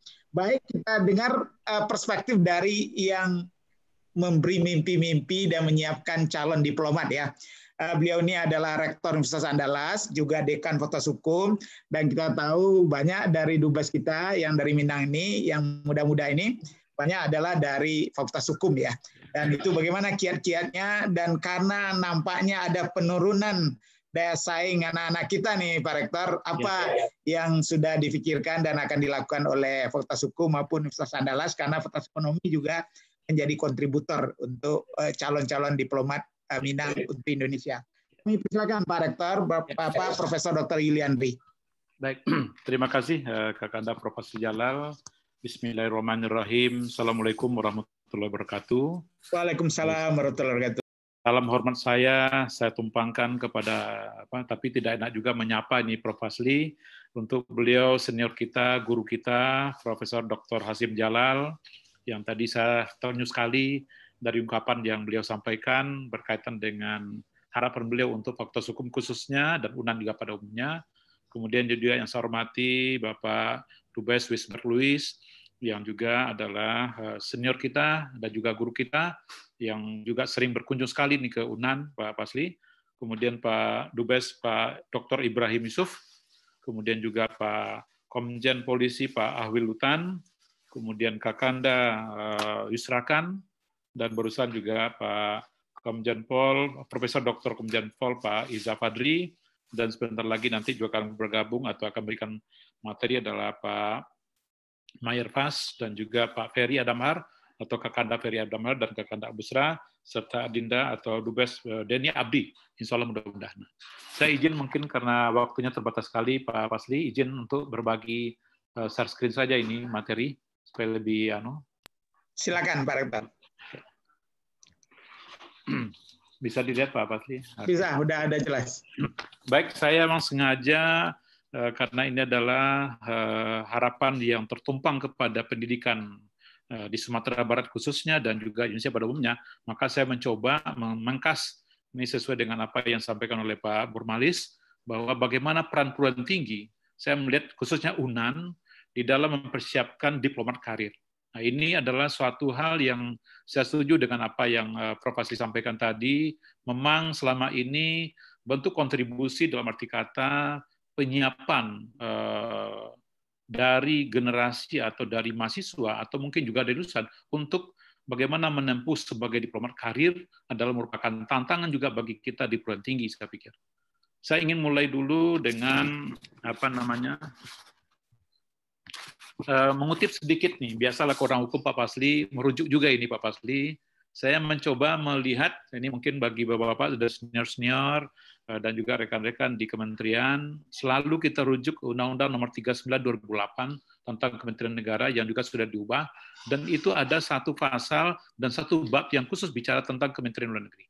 Nah, saya sengaja mengutip ini terakhir adalah Peraturan Menteri Luar Negeri nomor 16 tahun 2019 tentang petunjuk teknis jabatan fungsional diplomat. Nah, memang ini sengaja mungkin Pak Wisbar, saya mohon maaf ini adalah bahwa yang namanya saya selalu di Fakultas Hukum bagi adik-adik atau anak-anak kita di jurusan Hukum Internasional selalu menyampaikan kalau Anda mau menjadi diplomat, tentu kita mesti tahu persis dulu apa itu diplomat. Maka selalu kemudian bahwa diplomat itu adalah satu jabatan fungsional, di mana jabatan itu mempunyai ruang lingkup tugas tanggung jawab dan wewenang untuk melaksanakan kegiatan diplomasi dalam lingkungan Kementerian Luar Negeri dan perwakilan Republik Indonesia. Ini adalah satu hal yang saya pikir pintu masuk bagi kita, bahwa sehingga kemudian setiap mahasiswa kita yang dari berbagai program studi apapun juga, kalau mau berkarir diplomat, tentu dia mesti tahu persis apa itu diplomat. Kira-kira demikian. Nah, kemudian selanjutnya adalah bahwa pejabat yang kemudian merupakan fungsional diplomat, yang selanjutnya mungkin disebut diplomat adalah PNS mungkin, atau non-PNS, yang diberikan tugas dan tanggung jawab dan wewenang untuk melaksanakan kegiatan diplomasi dan juga penyelenggaraan politik dan hubungan luar negeri. Itu tadi yang kita tangkap betul dari beliau-beliau, dari bapak kita yang telah mempresentasikan bahwa sebetulnya esensi dari peran dan tugas serta kewenangan dan juga kewajiban dan tanggung jawab diplomat adalah sebetulnya adalah bagaimana melakukan kegiatan diplomasi dalam penyelenggaraan politik dan hubungan luar negeri. Saya bikin itu. Kemudian di dalam Permen Menteri Luar Negeri tadi juga diatur apa itu diplomasi. Maka di sini saya pikir bagi anak kami yang juga bergabung hari ini, saya pikir nanti bisa dilihat bahwa ternyata diplomasi itu adalah kegiatan yang meliputi ada sekurang-kurangnya 6 kegiatan. Representing, negotiating, kemudian protecting, promoting, dan reporting, dan managing. Ini tadi saya teringat dengan apa yang disampaikan oleh Pak Komjen Alwi Lutan, bahwa salah satu hal yang penting di dalam berdiplomasi adalah managing, saya pikir. Ini adalah bagian yang penting sekali. Dan makanya di dalam permen itu diuraikan semua sebetulnya hal-hal yang berkaitan dengan itu. Ya, secara inti demikian. Saya mungkin tidak ulang ini karena ini adalah bagian yang bisa nanti dilihat. Kemudian yang berikut adalah berkaitan dengan pertanyaan. Nah, apa pertanyaan dasar yang mungkin bagi kita di kalangan perguruan tinggi khususnya, atau bagi kita mahasiswa pada umumnya, atau mungkin setiap prodi yang disiapkan, atau sekarang memfokuskan diri untuk bagaimana bisa lulusannya itu berkarir di Kementerian Luar Negeri untuk mencapai diplomat. Pertanyaannya adalah, apakah dengan fungsi dan tugas yang harus diemban oleh pejabat atau PNS dalam menjalani profesi atau pejabat fungsional sebagai diplomat, siapa saja, lembaga mana saja yang melakukannya? Saya tadi juga ingat dengan Pak Komjen Ilza bahwa betul, memang tidak semua mungkin yang karir oke ke Kementerian, tapi bisa saja nanti tergantung kepada apa tadi yang sampai juga oleh Kakanda Yusrakan, bahwa ternyata diplomat itu tidak hanya yang nanti orientasinya kepada dubes atau mungkin konsul, tapi juga ada fungsi-fungsi lain. Nah, saya pikir di sini maksudnya bahwa pejabat fungsional itu juga bisa mengembangkan fungsi diplomat oleh kelembagaan. Tapi kita menyadari, walaupun Kemenlu merupakan kementerian yang bertanggung jawab utama, pertanyaannya adalah bagaimana peran perguruan tinggi di dalam memberikan kontribusi, terutama di dalam menyiapkan diplomat itu. Nah, ini yang mungkin bisa kami jadikan sebagai langkah pintu masuk awal untuk melihat langkah demikian. Jadi, bagaimana peran perguruan tinggi sebetulnya? Nah, saya melihat demikian. Saya ingin sedikit menggambarkan tentang peran dan prestasi UNAN. Secara kelembagaan sebetulnya, UNAN didirikan sejak tahun 1996, tepatnya tanggal 13 September gitu. Saya nanti mungkin dengan hormat Pak Hasim Jalal dan Pak Wisbar tadi juga menyinggung beliau yang kita hormati, proklamator kita. Beliau adalah wakil presiden waktu itu tahun 56 itu yang meresmikan secara langsung UNAN, yang kebetulan waktu itu diresmikan di Bukit Tinggi. Yang pada waktu itu baru kita mulai dengan 3 fakultas, kedokteran, kemudian juga ada pertanian, dan juga ada hukum ekonomi, kira-kira demikian. Dan kemudian UNAN sampai saat ini telah menghasilkan lulusan dari berbagai profesi, dari berbagai program studi, dan juga berkarir serta berkontribusi dalam kehidupan berbangsa dan negara.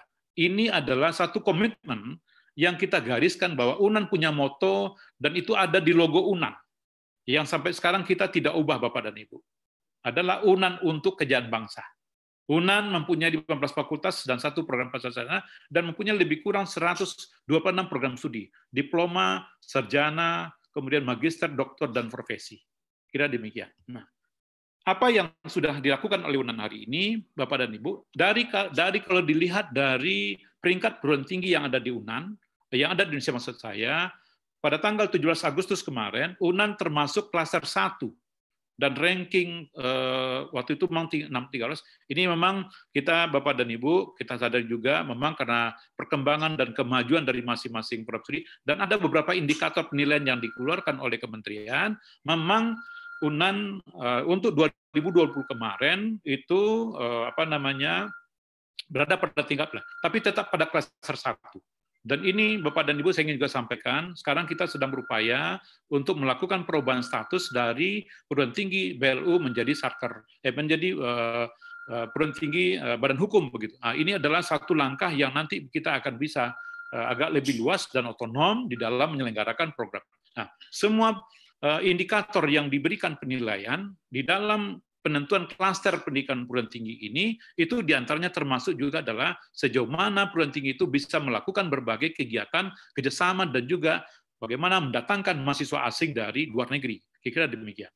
Nah, kemudian saya lihat, khusus untuk karir diplomatik. Nah, khusus dari karir diplomatik, Bapak dan Ibu, beberapa lulusan UNAN, baik masa lalu maupun masa sekarang, yang telah meniti karir sebagai diplomat di bawah jajaran Kemenlu. Nah, saya mungkin tadi juga Pak Wisber dan juga Pak Hasim Jalal, terima kasih atas dukungan selama ini kepada UNAN, dan khususnya di Fakultas Hukum dan juga fakultas-fakultas lain di UNAN. Nah, saat ini Bapak dan Ibu, ada kalau kita lihat secara untuk jabatan yang di karir diplomat, itu kalau bisa kita mulai, betul kata Pak Pasli tadi, memang dari semua yang ada itu masih dominasi oleh Fakultas Hukum. Memang, tapi kemudian saya bisa sebut saja ada almarhum Alwis Aizat Murad Sarjana Hukum, yang dulu beliau adalah terakhir sebagai duta besar di Ethiopia. Kemudian ada juga Kakanda tadi diserahkan, yang terakhir juga Dubes di Meksiko, yang sekarang juga nanti sebentar lagi juga akan beri materi adalah Kakanda Ferry Adamhar, kemudian juga Kakanda Albusra Basnur, yang sekarang Ferry Adamhar Dubes di Yunani, kemudian Kakanda Albusra Basnur Dubes di Ethiopia, kemudian ada juga Adinda Fahri Sulaiman sekarang sebagai konsul di Songla di Thailand, kemudian ada juga Zaherman Muhabesi yang sekarang Kepala Biro Hukum dikaryakan di BNPB, kemudian juga ada Adinda Masni Eriza yang sekarang Direktur Amerika dan Eropa kemudian juga ada Adinda Diki Febrian di Davao, Filipina, dan juga rekan saya waktu itu sama angkatan Firdaus Dahlan yang sekarang di MTGT di Malaysia, kemudian yang selalu akan memberikan akan meluncur ke penempatan baru adalah Bapak Denny Abdi yang sekarang juga Dubes di Vietnam, dan juga nanti sekarang juga ada staf kita yang juga satu di anak-anak kita yang baru lulus juga, dan juga penempatan di Amerika Latin, saya lupa di negara mana, itu ada Restu Pajar yang kebetulan adalah lulusan hubungan internasional FISIP. Nah, itu yang kalau boleh kita katakan beberapa nama yang mungkin saya mohon maaf lewat membaca nama-nama lain, itu adalah beberapa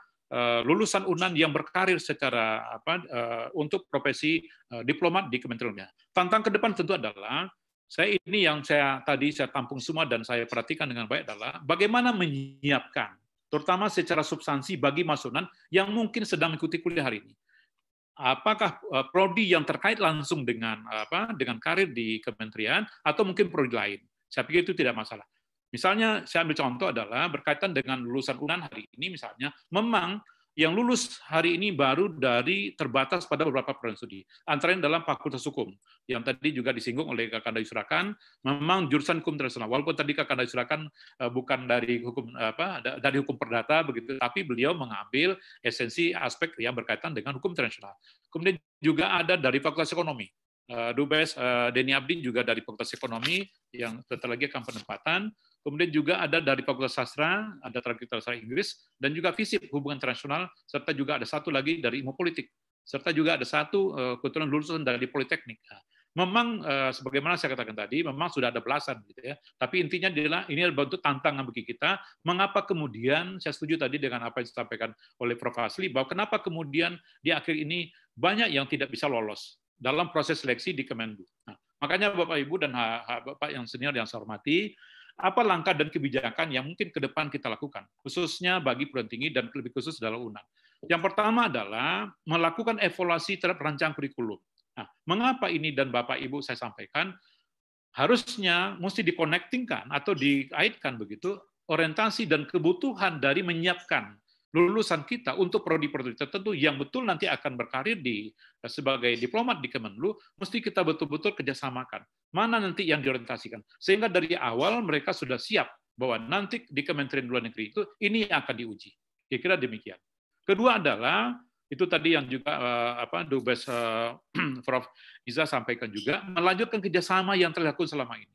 Baik MOU maupun MOE dengan beberapa prodi, baik dengan Kemenlu maupun dalam lembaga lain, dalam dan luar negeri. Nah, kami akan menampung sekali dan juga upaya ini maksimal terus kita lakukan dari berbagai prodi atau di berbagai lembaga yang kemudian kita siapkan. Apalagi hari ini Bapak dan Ibu, saya ingin juga sampaikan bahwa setiap perguruan tinggi sekarang dituntut untuk mewujudkan yang namanya konsep Merdeka Belajar dan Kampus Merdeka. Termasuk diantaranya adalah melakukan berbagai kerjasama dan juga kerjasama internasional. Itu juga termasuk. Nah, saya ingin sampaikan saja Bapak dan Ibu, betul tadi apa yang disampaikan oleh Prof. Ijaz, sepakat kita bahwa memang beberapa kerjasama via Kemenlu atau kedutaan yang telah kita lakukan selama ini dengan Myanmar tadi juga dilakukan penatangan kerjasama untuk mahasiswa asal Myanmar dan juga ada juga nanti yang kita tempatkan di UNAN untuk beberapa prodi begitu kan, dan juga nanti kita akan siap untuk kedutaan Myanmar kalau sekiranya nanti di sekolah internasional di Myanmar itu perlu kan.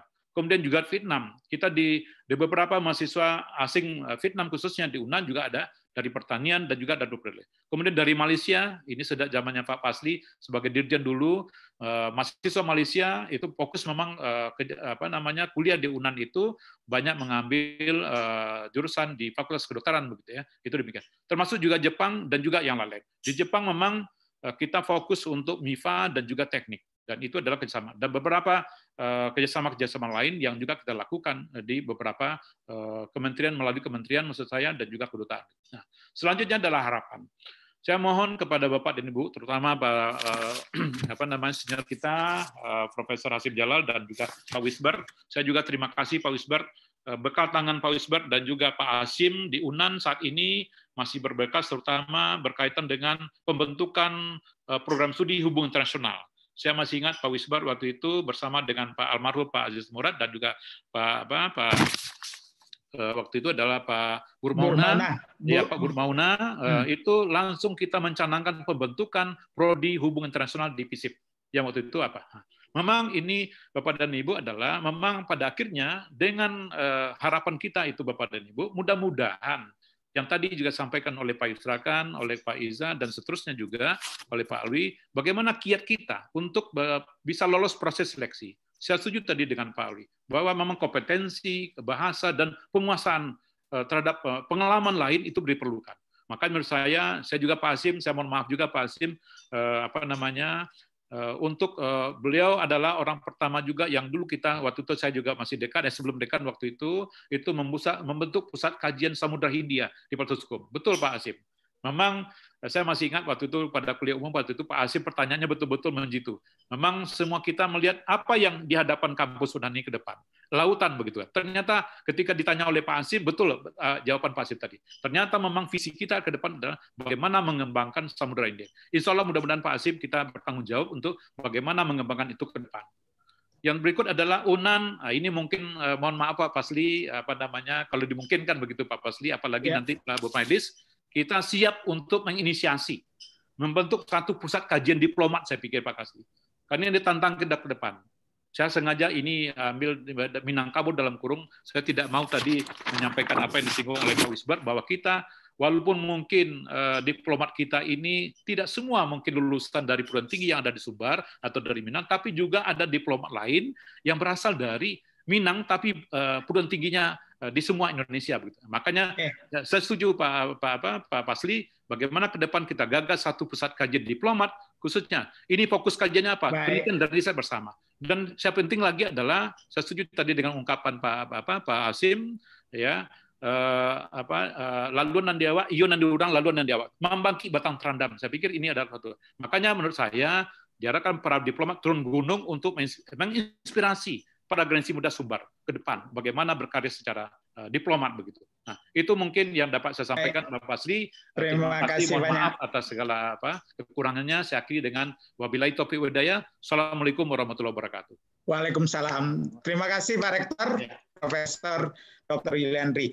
Kita lanjut dulu kepada Pak Mervas. Beliau adalah duta besar kita di Belanda dan menjabat sebagai Sekretaris Jenderal Kementerian Luar Negeri dan berbagai karir di bidang diplomasi. Kami persilakan Pak Mervas. Terima kasih Pak Fasli Jalal. Assalamualaikum warahmatullahi wabarakatuh. Waalaikumsalam Pak. Pertama-tama kami ucapkan terima kasih Pak Burmalis, Pak Fasli Jalal yang sudah membuat forum ini sehingga kita bisa saling diskusi, tukar pikiran, dan saling membantulah. Namo ambo Mayerfas, panggilan Buyung. Ambo lahir di Padang Panjang dan sekolah di SD Tanah Lapang Padang Panjang, Pak. Kemudian lanjut ke sekolah PPSP Iki Padang, SMP SMA, dan lanjut ke Unpad. Ya sejak baru seminggu Pak ambo di Siko. Ini penugasan kedua sebagai duta besar. Dulu pernah juga di Vietnam tahun 2002 balik sampai 2006 balik. Ambo terima kasih juga kepada senior kami Pak Wisbar, Pak Hasim Jalal. Jujur Pak, mereka bapak-bapak ini juga Pak Burmauna adalah inspirator kami dan juga orang yang tidak bosan-bosannya membimbing kami Pak dari awal, Pak Wisbar, Pak Hasim Jalal, juga dulu Pak Burmauna. Karena beliau inilah Pak, kita bisa mencapai apa yang kita bisa capai sekarang. Jadi terima kasih banyak Pak Wisbar, Pak Hasim Jalal, dan bapak-bapak senior kami. Saya ingin menyampaikan Pak, mungkin saya ingin mengingatkan lagi dulu sekitar tahun 2002-2003. Pak Hasim Jalal pernah mengajak kami Pak, yang ada di Kementerian Luar Negeri waktu itu yang bisa berkumpul ada 23 orang dan berkumpul dengan Pemda dan Rektor UNAN, kalau nggak salah dulu ada Bung Hatta juga kalau nggak salah Pak. Bagaimana kita atau Sumbar bisa memanfaatkan kami yang di Kementerian Luar Negeri untuk menjadi semuanya Pak, menjadi market agen pemasaran lah atau saling membantu. Karena kebetulan toh kami sudah ada di luar negeri, mungkin banyak hal yang bisa kami lakukan. Tahun 2002. Jadi kalau boleh itu diadakan bagus juga Pak. Jadi waktu itu diadakan karena ada concern dari Bapak Pemda dan Rektor di Padang. Karena waktu itu tidak ada satupun orang-orang teman-teman Dunsana Awak Pak yang tamatan Padang yang bisa compete untuk masuk di perusahaan atau kementerian di Jawa. Nah, kita mulai khawatir. Kita tidak punya pemikirannya waktu itu dari Pak Hasim Jalal, juga Pak Rektor, Pak Gubernur, dan Wakil Gubernur, kita tidak punya apa-apa. SDM yang kita andalkan. Waktu itu Pak ya, sumber daya alam kita juga terbatas, kita tidak punya minyak, kita punya laut, tapi ya tidak ekonomis sekali isinya.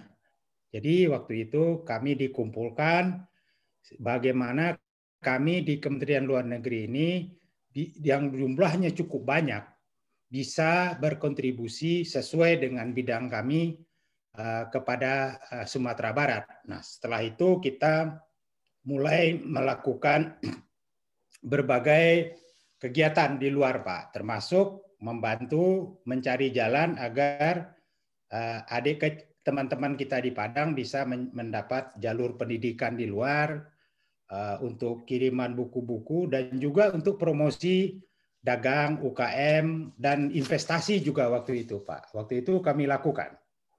Itu waktu itu di rumah Pak Hasim Jalal. Yang sejak itu tidak ada lagi, Pak, itunya. Tindak lanjutnya. Tapi kami berkeinginan, Pak, jika kehadiran kami di sini, atau teman-teman yang saat ini saja sudah banyak, Pak. Ada Pak Ferry Adamhar di Yunani, Pak di Ho Chi Minh, di Marseille, sangat banyak. Kalau kami ini dimanfaatkanlah untuk kepentingan kita, kampung kita, Pak. Untuk apa saja. Kami juga sudah ada di sini, dan kami juga harus melakukan sesuatu untuk kepentingan negara kita, dan dalam hal ini mungkin kita juga bisa memberi perhatian khusus kepada Sumatera Barat. Kemudian karena topiknya hari ini untuk bagaimana ke depannya, kebetulan 4 tahun terakhir Ambo diberi tugas sebagai Irjen dan juga Sekjen, Pak. Orang yang sangat terlibat dalam penerimaan, Pak. Penerimaan pegawai di Kementerian Luar Negeri. Kalau untuk persyaratannya sudah disampaikan oleh Pak Wisber, Pak Hasim Jalal tadi, dan juga pembicara sebelumnya, Pak. Memang harus ada kemampuan tertentu yang kita perlu punyai, khususnya bahasa asing. Sekarang untuk melamar Pak harus punya TOEFL misalnya 550 baru boleh melamar. Tapi hal yang juga menjadi perhatian kami, Pak, di Kementerian Luar Negeri terhadap generasi muda yang masuk adalah kesehatan, Pak. Banyak yang pintar, kalau IP dan lain-lainnya aja semuanya tinggi, Pak. Tapi ada masalah dalam hal kesehatan, baik fisik maupun bukan sakit jiwa, mental ya, Pak ya. Kami di Kementerian Luar Negeri memang menghendaki untuk ini ada persyaratan khusus, Pak. Kebanyakan yang masuk yang terpaksa harus gugur, Pak, atau digugurkan adalah yang pertama fisik. Ada 5 jenis penyakit, Pak, yang banyak juga mengenai anak-anak kita. 1, darah tinggi, jantung, Pak, obesitas, gula, dan ada 1 lagi, Pak. Dan itu memang kami tidak bisa waktu itu di Kemlu. Karena memang nggak mungkin juga dia harus misalnya kalau sebagai diplomat kan kita tidak bisa melihat negara itu seperti Belanda jadi teman-teman itu juga memerlukan fisik yang kuat, Pak. Karena mungkin Pak Wisber, Pak Hasim sangat setuju bahwa kita mengerjakan semuanya, Pak. Mulai dari sopir, angkat koper kadang-kadang sampai seperti Pak Hasim Jalan, Pak Wisber, negosiator. Atau juga mungkin pakar. Jadi semuanya, Pak. Jadi kayak Kopassus gitu, Pak. Jadi memang kami sampai kemarin-kemarin ini meminta tingkat kesehatannya agak bagus. Jadi kalau di luar negeri dia harus sakit, nanti kasihan negara, Pak. Yang kedua daya apa ya, Pak? Mental untuk fight untuk ini, Pak, fight apa ya, Pak ya? Yang kuat lah. Ya. Menurut para pakar yang itu, Pak, yang apa namanya psikologinya, beberapa yang terpaksa digugurkan, tidak diterima. Anak-anak yang kalau dalam waktu tertentu apa ya, pressure-nya tinggi, mereka berbahaya, Pak. Jeleknya bisa gila. Itu juga perlu kita perhatikan, Pak. Jadi kasihan juga sebenarnya, Pak. Semuanya sudah oke, tapi gagal, dan itu banyak. Dari situ mungkin perlu juga dalam masa-masa pendidikan, anak-anak kita perlu dididik juga untuk yang begitu, Pak. Jangan perlu juga dia berinteraksi, ada pemecahan masalah dia temui, dia memecahkannya di lapangan, itu juga mendidik kekuatan dia. Dan itu perlu dalam dunia kami, Pak. Saya pikir Pak Wisber dan Pak Hasim Jalal setuju. Kita tidak perlu, Pak, jadi diplomat orang se-recognize Hasim Jalal atau se-brilian Hasim Jalal, Pak. Susah itu, Pak. Atau sehebat, sekaliber Pak Wisber. Susah itu, Pak. Walaupun dia inspirator kita, tapi kita bisa mengikuti jalan dia, Pak. Dalam perjalanan ini kan banyak hal yang kita harus hadapi, ya, Pak, ya. Jadi itu persyaratan juga yang perlu kita perhatikan, Pak, bagi teman-teman atau adik-adik atau anak-anak kita yang ingin bekerja di Kementerian Luar Negeri, dari apa yang kami selama berapa tahun ini lakukan di Kementerian Luar Negeri, Pak, penerimaannya, karena saya terlibat langsung, Pak, sebagai Sekretaris Jenderal. Jadi itu perlu kami sampaikan, Pak, karena bukan hanya membuat anak-anak kita pinter, tapi juga semangat dan kekuatan fisiknya dan mentalnya. Ini sangat perlu di dunia diplomasi. Karena kita juga mengerjakan semua, Pak. Ya, masak juga, kadang-kadang sopir juga, negosiator juga, semua kita lakukan dan ini nggak boleh cengeng. Ini dunia bukan dunia cengeng, Pak.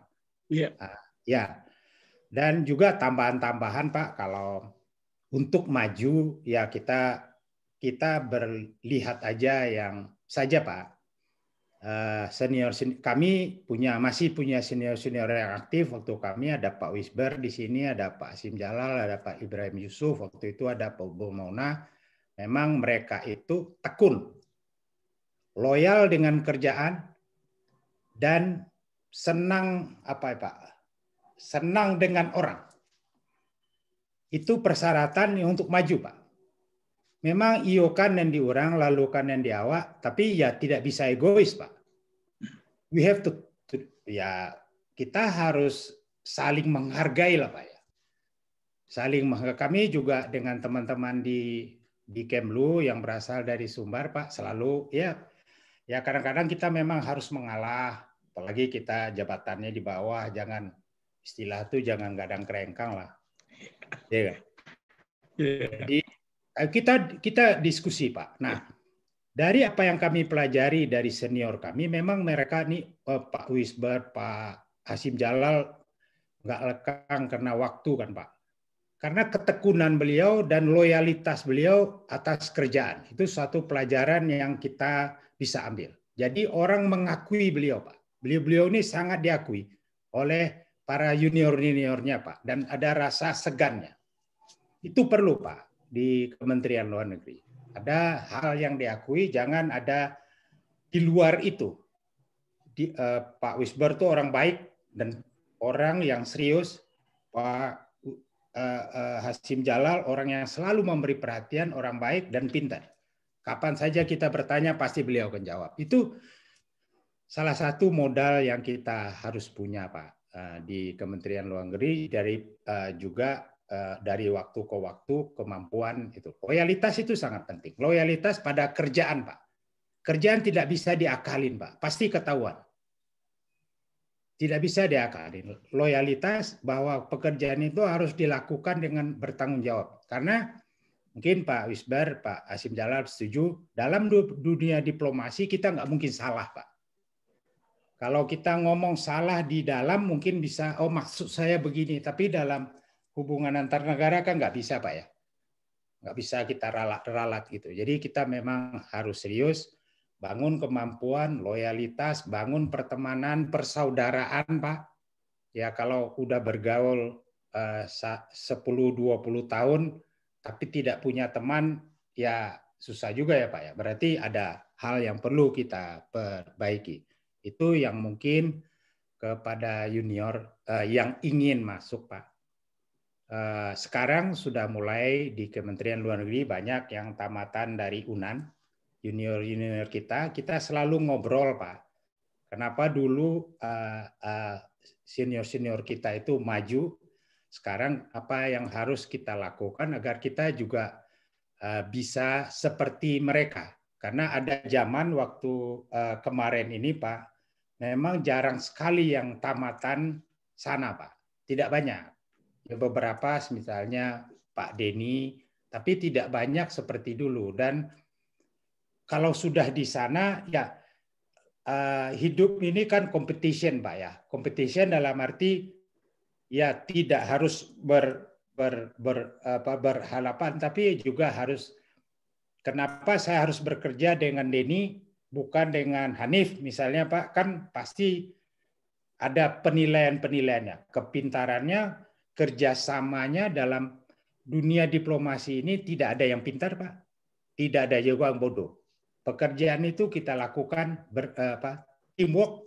Kalau Pak Wisber dulu mengajarkan sangat perlu. Dan teamwork itu kita bekerja dengan orang yang kita percayai bahwa dia bisa melakukan pekerjaan itu dan dia bisa bekerja sama dengan semua dan tidak bikin masalah gitu, Pak. Itu juga perlu bagi kita yang dari dari itu, Pak. Jadi itu kira-kira. Jadi kalau ada sekali lagi manfaat yang bisa kami lakukan selama kami menjabat bertugas di sini, Pak, kami akan sangat dengan senang hati akan melakukannya untuk Minangkabau, Sumatera Barat, Pak. Baik. Dan sekali lagi salam kami dari Den Haag. Wassalamualaikum warahmatullahi wabarakatuh. Waalaikumsalam warahmatullahi wabarakatuh. Makasih banyak Pak Merfas, ini udah kuliah luar biasa nih 1 semester, dan kalau kita bukukan ini sudah bisa menjadi bagaimana cara menjadi diplomat ya. Kita tulis nanti Pak, nanti kita berikan apa hasil ini editing awalnya kepada Pak Erfas lagi ya. Saya diminta menyampaikan beberapa teman kelas Bapak di Padang Panjang juga hadir Pak dalam forum ini. Ada Pak Indra Utama, ada Pak Jujur ya, dan kemudian kita juga tadi dapat pegangan sebenarnya bukan hanya untuk diplomat juga, tapi juga bagaimana untuk bisa sukses ya dan bertambah sukses dalam karir dan kehidupan. Jadi apa yang Pak sampaikan tadi itu luar biasa. Baik, kita lanjut dulu kepada His Excellency Bapak Dubes kita, Bapak Ferry Adamhar. Beliau ini lama malang melintang, pernah jadi konsul jenderal di Hong Kong, duta besar di salah satu negara Timur Tengah, dan sekarang menjadi duta besar kita di negara Eropa ya, di Yunani. Dipersilakan Pak Ferry yang banyak sekali berbagi dengan kita di Minang Diaspora Network. Silakan Pak Ferry. Assalamualaikum warahmatullahi wabarakatuh. Waalaikumsalam warahmatullahi wabarakatuh. It's always nice meeting with you, sir. Profesor Jalal, Pak Hasim, Pak Fazli, Terima kasih banyak dan juga Pak Burmalis yang telah mengundang kami untuk partisipasi, karena di dalam event ini saya bertemu dengan idola kami Pak, Profesor Hasim Jalal dan juga Bapak Wisber Luis. Beliau-beliau ini bukan hanya idola dan orang hebat Pak, tapi juga bagi saya pribadi kami banyak belajar Pak. Pak Wisber adalah dubes saya pertama di Jenewa Pak. Beliaulah yang mendidik kami bagaimana menjadi seorang diplomat, bagaimana kita harus cermat dan juga reserve dalam pergaulan sebagai diplomat. Yang kedua Pak Hasim Jalal, beliau ini sesama kami sebelumnya Pak di New York dalam penelitian hukum laut dan juga implementasinya. Pak Profesor Jalal, kalau boleh saya sampaikan sedikit masalah agak pribadi sedikit, Pak. Kenapa saya join ke Kemlu? Karena teman-teman ini kan partisipan ingin tahu. Ini saya memang beda dengan Dubes Yusrakan. Memang saya memang dari awal pengen masuk Kemlu, Pak. Ingin jadi diplomat. Dulu waktu kami di SMP, di Lab School IKIP Rawamangun, ada foto perjuangan kita di Lab Sukses di Dewan Keamanan, di mana ada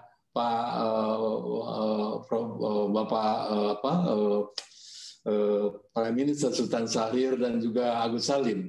Lalu saya tampakkan itu ke ibu saya, gimana saya akan jadi seperti ini? Kapan? Terus ibu saya bilang, kalau kapan kamu menunggu, tapi bagaimana? Bagaimana itu yang kami usahakan. Lalu saya kuliah di Padang, Pak. Saya ambil jurusan hukum internasional. Pak Yusrakan benar tuh, Pak. Kami mungkin di dalam waktu itu hanya beberapa orang yang ikut hukum internasional. Tapi saya ambil hukum internasional dan tesis saya mengenai hukum laut, Ajas Negara Kepulauan, Perjuangan Indonesia. Jadi waktu saya tesis itu Pak, kami masih ingat sekali Pak, kami ke Jakarta untuk tesis dan mencoba keberuntungan untuk meminta petuah dari Bapak Profesor Hasim Jalal yang baru kembali sebagai dubes di Ottawa waktu itu di Kanada. Dan beliau menerima, Pak. Waktu itu sibuk sekali, baru terima. Ada masalahnya, Pak Hasim, saya bilang, Profesor Hasim, saya ingin tanya mengenai pasal 57, you salah nih, ini, dia bilang gitu ya, dengan gayanya.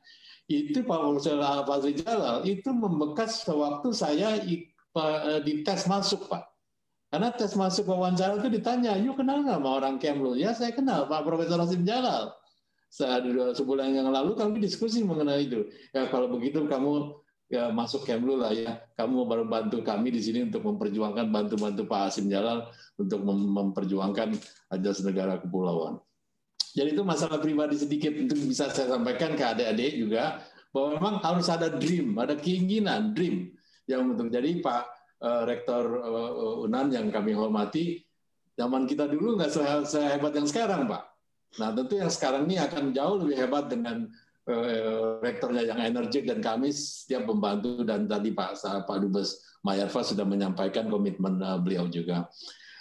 Pak Fazli Jalal, kelebihan dari bapak-bapak ini, bapak idola kita ini adalah mereka tuh rendah hati, Pak. Banyak orang tidak tahu satu konsep negara kepulauan, lawmaking treaty yang dilakukan oleh PBB itu salah satu adalah kontribusi dari Profesor Hasim Jalal, Pak.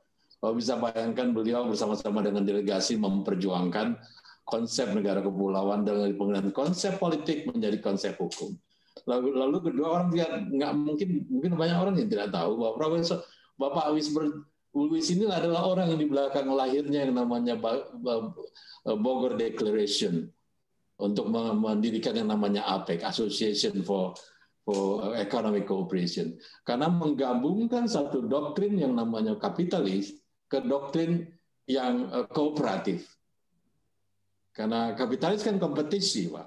Yang ini cooperation, dan ini berhasil dilakukan oleh Pak Wisber Luis yang sampai sekarang menjadi landasan kita dalam Asia Pasifik di bidang economic cooperation. Nah, saya sepakat dengan Pak Wisber bahwa memang orang Minang DNA-nya itu memang udah menjadi diplomat, Pak. Pak Fazli Jalal dan juga Pak Dubes Ahli Rutan menyebutkan mengenai momentum. Memang benar, Pak. Bahwa bisa bayangkan, Pak, saya masuk di Kemlu sampai saya dipindahkan oleh Pak Menlu Hasan di bidang perlindungan warga negara. Saya dipindahkan ke Hong Kong. Hari kedua Pak JK datang ke Hong Kong ditanyakan bagaimana perdagangan kita. Anda bisa bayangkan Pak, saya yang sepanjang karir mengurus hukum di New York, di Jenewa dan juga di hukum PBB, bicara mengenai ekonomi Pak. Lalu saya nggak bisa bilang enggak, kamu bisa naikkan nggak kalau ekonomi kita dengan Hong Kong? Siap Pak Wapres, kita akan naikkan. Nah inilah kemampuan adaptasi ini mungkin DNA-nya orang Minang Pak. Jadi kita kembali mengadaptasi momentumnya. Saya bilang ini Hong Kong tempat yang paling bagus, momentum saya belajar untuk ekonomi. Alhamdulillah Pak JK kembali lagi ke Hong Kong dalam rangka transit ke Amerika. Saya laporkan ke Pak JK, ekonomi kita udah triple sekarang, bukan hanya double. This is very good, kata Pak JK. Dan kami dipindahkan ke mana? Ke Kuwait. Kami ke Kuwait, kami menggolkan yang namanya Balongan Refinery Project, Pak. Balongan Refinery Project, $9 billion. Sekarang kami ada di Yunani nih, Pak. Nah, program kami di Yunani, Profesor Jalal, adalah banyak orang tidak tahu, Yunani adalah prominent di bidang shipping. 25 ship di dunia, pemilikannya orang Yunani. Saya nggak bilang pemerintah ya. Oh Yunani, mungkin bapak-bapak, ibu-ibu, adik-adik sekalian pernah tahu yang namanya legenda Onassis, Stavros Niarchos, Maran, semuanya ada di sini. Lalu I think to myself gitu ya, kenapa enggak? Saya senang sekali ada Pak Meijervas di negeri Belanda, karena mungkin Pak Meijervas bisa buka-buka di YouTube. Kenapa pelabuhan Teluk Bayur itu dulu menjadi pelabuhan kedua? Jadi momentum ini kita bisa ambil Pak, dan Rektor Unan bisa melihat sekali. Mungkin kalau boleh usul Profesor Rektor Unan, pusat kajian yang didirikan oleh bapak-bapak kita itu dan namakan pusat kajiannya nama mereka Pak. Kalau boleh usul. Jadi kasihan di Belanda itu ke pusat kajian Profesor Hasim Jalal mengenai ini. Dan yang Profesor Pak Wisber Lewis adalah pusat kajian mengenai hubungan internasional Wisber Lewis. Jadi untuk penghargaan kita yang ditempatkan di situ. Dan saya yakin nama-nama beliau itu bisa dijual. Pak Fasli Jalal, saya saksi hidup bagaimana kehebatan Pak Nader Jalal, Pak Hasim Jalal dalam berdiplomasi. Jadi dalam rangka diplomasi kalau ada deadlock yang dipanggil, where is Jalal, where is Hasim? Hasim, kawan-kawan here. Profesor Jalal yang menyelesaikan semua. Saya lihat Pak, saya perhatikan, saya berdiplomat muda waktu itu dari New York, itu adalah DNA-nya Pak Hasim Jalal, adalah peacemaker. Itu tidak dapat dalam, seperti Pak Awilutan bilang, tidak dapat dalam pendidikan, itu didapat dari mereka orang Minang itu loh Pak. Lalukan diorang, lalukan dia Pak. Selesai semuanya Pak Hasim Jalal. Jadi beliau itulah jadi peacemaker untuk perkara-perkara hukum lain. He's like not angel, he's like orang bilang nabi gitu ya. Orang apa? What is Hasim? Sim, can you solve this problem? Yang kita 13-14 orang. It is American who do this. The Russian want to do this. The Chinese want to do this. Can you solve that problem? Yes, we can solve the problem with Pak Hasim Jalal. Jadi itu Pak Rektor kalau dapat dipertimbangkan tentu dengan ini. Dan insya Allah Pak Fasli Jalal dengan kajian kerja ini adalah kita menciptakan yang namanya pooling factor itu Pak. Pooling factor ini penting Pak. Bapak kita mungkin negara kampung halaman itu belum masuk dalam pembangunan ekonomi tahun sampai 2020. 2024 ke depan mungkin bisa Pak. Karena no doubt apa yang dibilang Pak Hasim Jalal Pak, 5 hal ini Pak yang mengenai laut luar biasa Pak. Saya di sini menyaksikan dan saya melaporkan tiap hari ke Jakarta, day-to-day activities, how important is the seas Pak. Bukan yang gelombangnya Pak, Profesor segala, itu di bawah lautnya Pak. Di bawah lautnya dan di bawah ininya. Insya Allah nanti saya ada janji sama pemimpin Unan ini pun Padang, Unan dengan Unan ini segala ya. Unan juga udah kerjasama, yaitu sister city kita dengan Piraeus atau dengan Athena bisa berhasil. Dan dengan adanya ini, saya udah bilang nih sama Pak Wali Kota Padang itu, Pak, kampung kita ini bukan the main road, bukan di Singapura Pak. Kasih insentif untuk mereka masuk, bebaskan mereka untuk bankering untuk segala semua. Dan dengan ini kolateralnya akan naik semua. Jadi saya yakin sekali Pak dengan komitmen ini dan Unan dengan akan menyiapkan ini Pak. menyiapkan orang-orangnya dan juga pusat kajiannya, kita bisa kasih kontribusi Pak yang lebih besar, dan we are stand ready to do that. Saya agak unik juga Pak, dan Pak Mayarfas juga stand ready to do that. Terima kasih banyak Pak Fasli Jalal. Terima kasih banyak Pak Ferry atas upaya Bapak terus mengalirkan informasi, peluang, kemungkinan juga kemitraan ya. Dan mudah-mudahan Sumbar dan Indonesia makin memanfaatkan ini Pak. Selamat berjuang Pak. Kita lanjut dulu kepada Duta Besar kita, His Excellency Pak Albusra Basnur. Beliau ini seorang anak muda aktivis dari awal di UNAN dan juga salah satu peserta dan pemimpin program pertukaran pemuda Indonesia Kanada, dan juga menjadi salah satu speech writer-nya Pak SBY ya, membantu Pak Dino waktu itu, dan kemudian menjadi konsul jenderal di Houston, dan sekarang dipercaya menjadi duta besar di Ethiopia. Kami persilakan Pak Albusra. Ini karena jauh nih, kita belum pasti konektivitasnya ya. Kita coba panggil Pak Albusra beberapa kali. Kalau enggak, siap-siap Pak Duta Besar Denny. Ada ya? Alhamdulillah. Silakan. Wajah gagahnya udah kelihatan ini. Silakan Pak Albusra. Assalamualaikum warahmatullahi wabarakatuh. Waalaikumsalam warahmatullahi wabarakatuh. Udah ya. Atau kakak Fasli kalau kita di program ya udah ya. Jadi yang saya hormati Pak Dubes.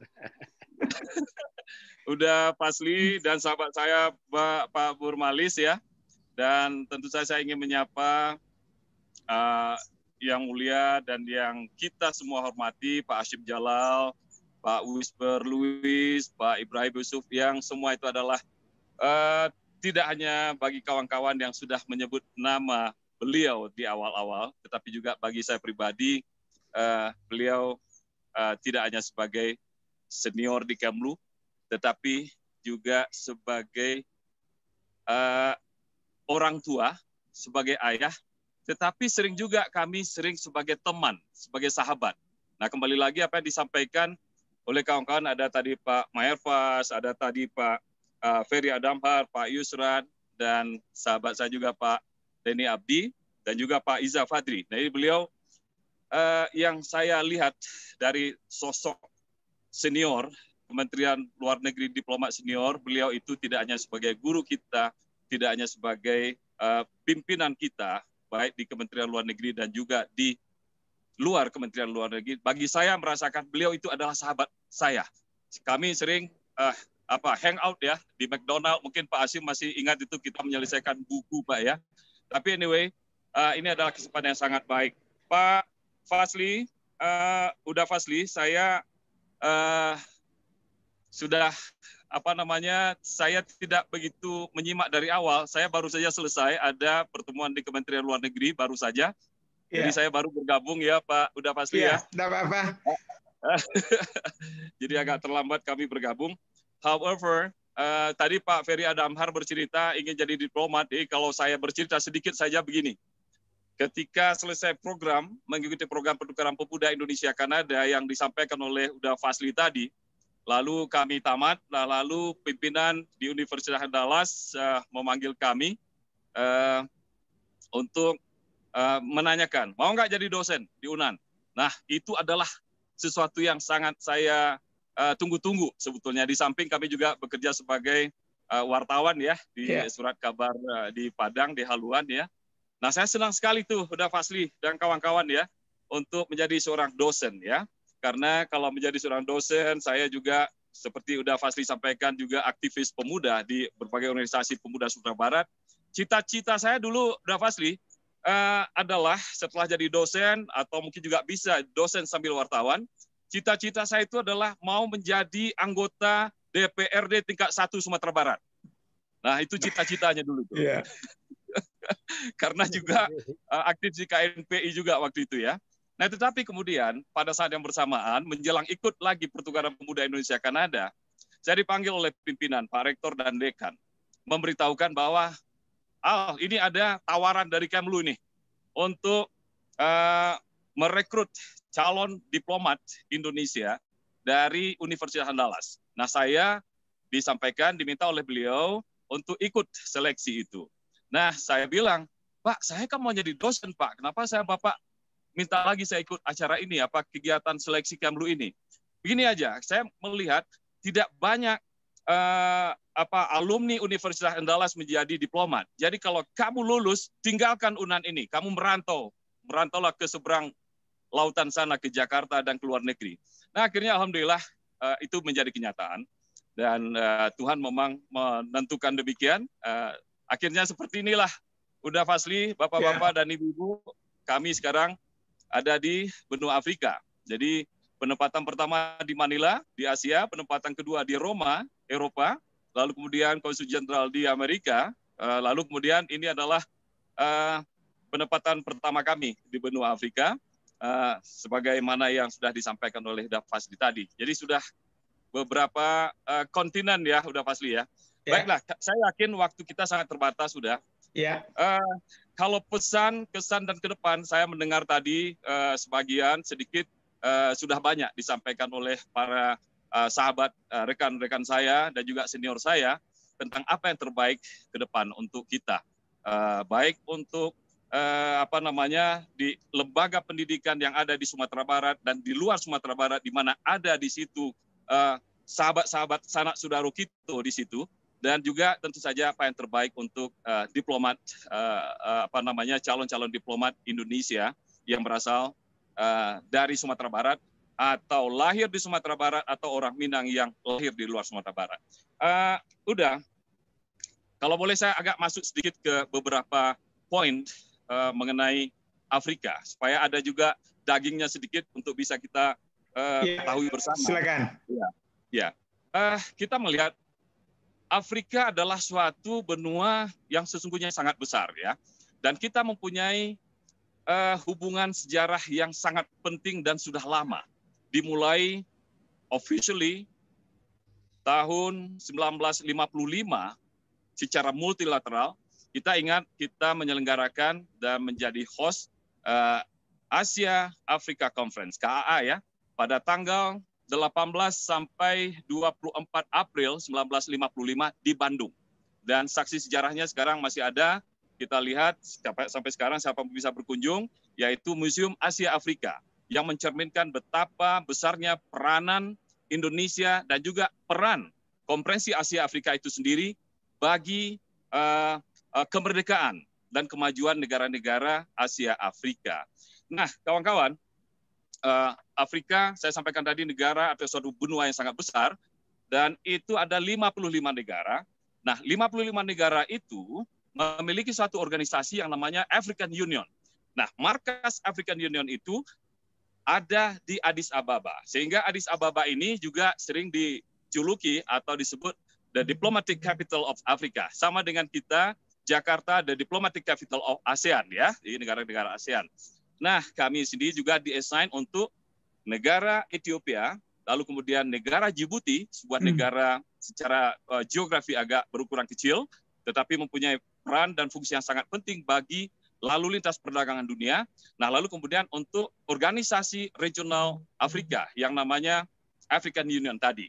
Nah, kawan-kawan, kembali kepada tahun 1955 sedikit, saya melihat waktu saya, supaya saya tidak mengambil waktu yang lain.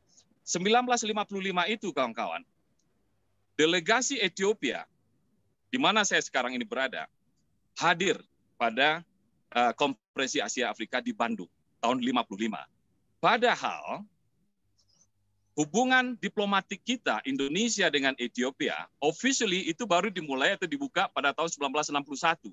Jadi delegasi Ethiopia itu 6 tahun sebelum kita membuka hubungan diplomatik, delegasi Ethiopia sudah ada di Bandung ya. Nah, kemudian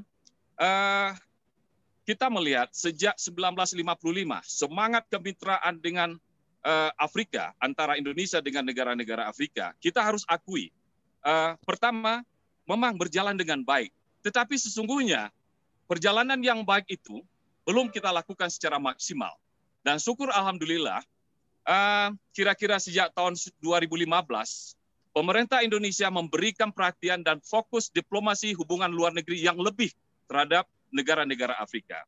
Dan saya, untuk catatan kita bersama, saya sangat menggarisbawahi betapa Ibu Menteri Luar Negeri Retno LP Marsudi 3 bulan setelah beliau dilantik sebagai Menteri Luar Negeri Republik Indonesia, pada bulan Januari tanggal 29-30 Januari 2015, beliau melakukan perjalanan pertama sebagai Menteri Luar Negeri Indonesia ke Addis Ababa, ke Ethiopia. Nah, coba kita bayangkan kawan-kawan, Bapak Ibu yang terhormat, sejak dibukanya hubungan diplomatik Indonesia dengan Ethiopia 1961 sampai 2015 Januari, Ibu Retno berkunjung ke Ethiopia, itu adalah kunjungan Menteri Luar Negeri pertama Republik Indonesia ke Ethiopia. Sudah kebayang oleh kita. Dan kita membangun KBRI di sini sejak tahun 1964. Sementara Ethiopia membangun kedutaannya di Jakarta tahun 2016. Kelihatan sekali bahwa engagement dan kerjasama yang harus kita tingkatkan itu menjadi tanggung jawab, menjadi agenda besar kita untuk Afrika. Nah, Afrika dengan 55 negara tadi dengan jumlah penduduk 1,3 saat ini mengalami pertumbuhan ekonomi yang luar biasa tinggi dan menjadi kawasan yang menjadi primadona, terutama negara-negara yang berekonomi maju. Banyak sekali investasi dari negara-negara maju, dari Eropa, dari Amerika, Asia. Saya sebut saja misalnya China, Jepang, Korea, India, Turki, bahkan Bangladesh, negara yang kira-kira tidak jauh beda dengan kita secara jaraknya, dan juga Pakistan. Banyak sekali perusahaan dari negara-negara tersebut yang sudah berinvestasi di Afrika. Nah, untuk kawan-kawan ketahui, Indonesia di benua Afrika sekarang ini mempunyai 30 perusahaan yang berinvestasi di berbagai negara di Afrika. Ya. Di Ethiopia ada 5 perusahaan Indonesia yang berinvestasi. Yang pertama Indomie, ada lagi sabun B29, lalu Garments yang 3-nya itu. Dengan adanya 5 perusahaan Indonesia yang berinvestasi di Ethiopia, menempatkan Ethiopia sebagai negara kedua terbesar menerima investasi Indonesia. Yang pertama di Nigeria. Di Nigeria itu ada 15 perusahaan Indonesia. Di Ethiopia nomor 2, 5. Sementara 10 lainnya itu tersebar di berbagai kawasan. Ya. Nah, Ethiopia mempunyai penduduk 112 juta jiwa. Ini menempatkan Ethiopia sebagai negara kedua terbesar jumlah penduduknya setelah Nigeria, yaitu 206 juta. Kenapa saya memfokuskan isu-isu seperti ini? Karena saya melihat Afrika, termasuk tentunya Ethiopia, mempunyai prospek yang sangat besar bagi kerjasama Indonesia dan Afrika di bidang ekonomi. Nah, apalagi sejak Januari tahun ini, ketika kami mengikuti rapat kerja para kepala perwakilan, dan ini juga Pak Duta Besar Mayerfas yang paling sibuk pada saat itu menyelenggarakan di Jakarta, Bapak Presiden Joko Widodo dan pemerintah kita, Ibu Menteri Luar Negeri, mengamanatkan, menginstruksikan kepada semua duta besar RI di seluruh dunia dan juga para diplomat agar 80% kegiatan diplomasi Indonesia sekarang ini difokuskan untuk di bidang ekonomi. Nah, ini bagian tanggung jawab kami ya, Bapak Ibu. Nah, 2 menit Pak Basri. Ya, apa yang terjadi kemudian? Ya. Apa yang terjadi kemudian? Pada bulan April Indonesia menyelenggarakan Indonesia Africa Forum di Bali. Lalu pada bulan Agustus tahun lalu Indonesia menyelenggarakan Indonesia Africa Infrastructure Dialogue. Nah, ini menunjukkan betapa Indonesia memberikan perhatian yang sangat besar untuk kerjasama ekonomi ke depan. Nah, pesannya adalah ke depan bagi saya dari Afrika ini, kiranya kawan-kawan kita dari Sumatera Barat, apakah orang Minang di Sumatera Barat atau orang Minang atau orang Sumatera Barat yang ada di luar Sumatera Barat, ekonomi menjadi primadona dan prioritas untuk diplomasi Indonesia ke depan. Udah Fazli, terima kasih banyak. Baik. Wassalamualaikum warahmatullahi wabarakatuh. Waalaikumsalam. Jadi tidak sia-sia Pak Dubes kita baru beberapa waktu di sana sudah dapat 2 medali ya saya lihat ya. Luar biasa ya. Alhamdulillah. Dan saya beberapa kali ke Ethiopia itu dan memang kompleksnya itu lebih besar dari kompleks PBB di New York ya. Kantor besar dari organisasi Afrika itu ya. Itu luar biasa ya. Banyak latar belakang di belakang saya ini adalah taman ini dah kebetulan di kompleks kediaman kami dengan KBRI ini. Alhamdulillah. Maju terus di sana ya dan memang salah satu negara paling maju di Afrika dan pertumbuhan ekonominya juga sangat kuat ya.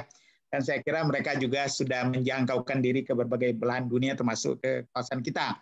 Baik. Kita lanjut kepada Terima kasih, ya, terima kasih banyak ya Pak Usra. Kita lanjut kepada Bapak Duta Besar kita, Bapak Denny Abdi. Beliau ini adalah Duta Besar kita di Vietnam yang juga banyak pelajaran yang kita bisa peroleh dari sana. Beliau juga adalah lulusan Fakultas Ekonomi dan lama menjadi memegang berbagai pejabat eselon 2 ya di Kementerian Luar Negeri, baik di Jakarta maupun di berbagai penempatan. Kami persilakan Bapak Duta Besar Denny Abdi. Kami persilakan. Baik, Assalamualaikum warahmatullahi wabarakatuh. Waalaikumsalam warahmatullahi wabarakatuh. Terima kasih banyak Pak Fazli yang selalu menginspirasi generasi muda.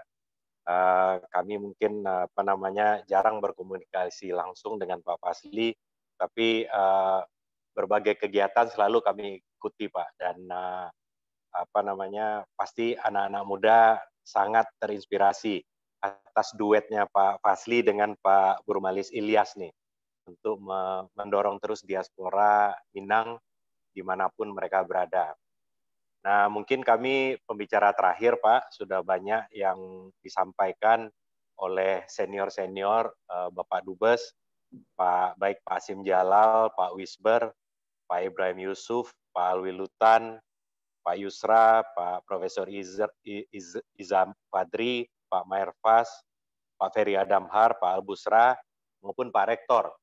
Jadi mungkin kami melengkapi saja Pak sedikit, karena memang dari kelompok Dubes yang ada, mungkin kami relatif yang paling muda Pak di antara beliau-beliau. Nah, terkait dengan judul Pak, judul acara yang kita hari ini, diplomasi dulu, saat ini, dan masa depan. Kami ingin menyentuh sedikit bagaimana perjalanan diplomasi dari zaman ke zaman, tidak panjang-panjang Pak, cuma sedikit membahas mengenai karakteristik.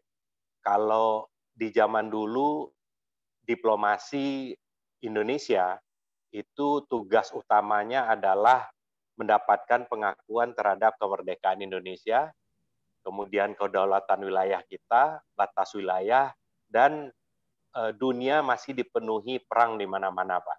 Jadi kalau dulu mitra kerja para diplomat itu pada umumnya adalah diplomat dari negara-negara lain dan pejabat-pejabat politik.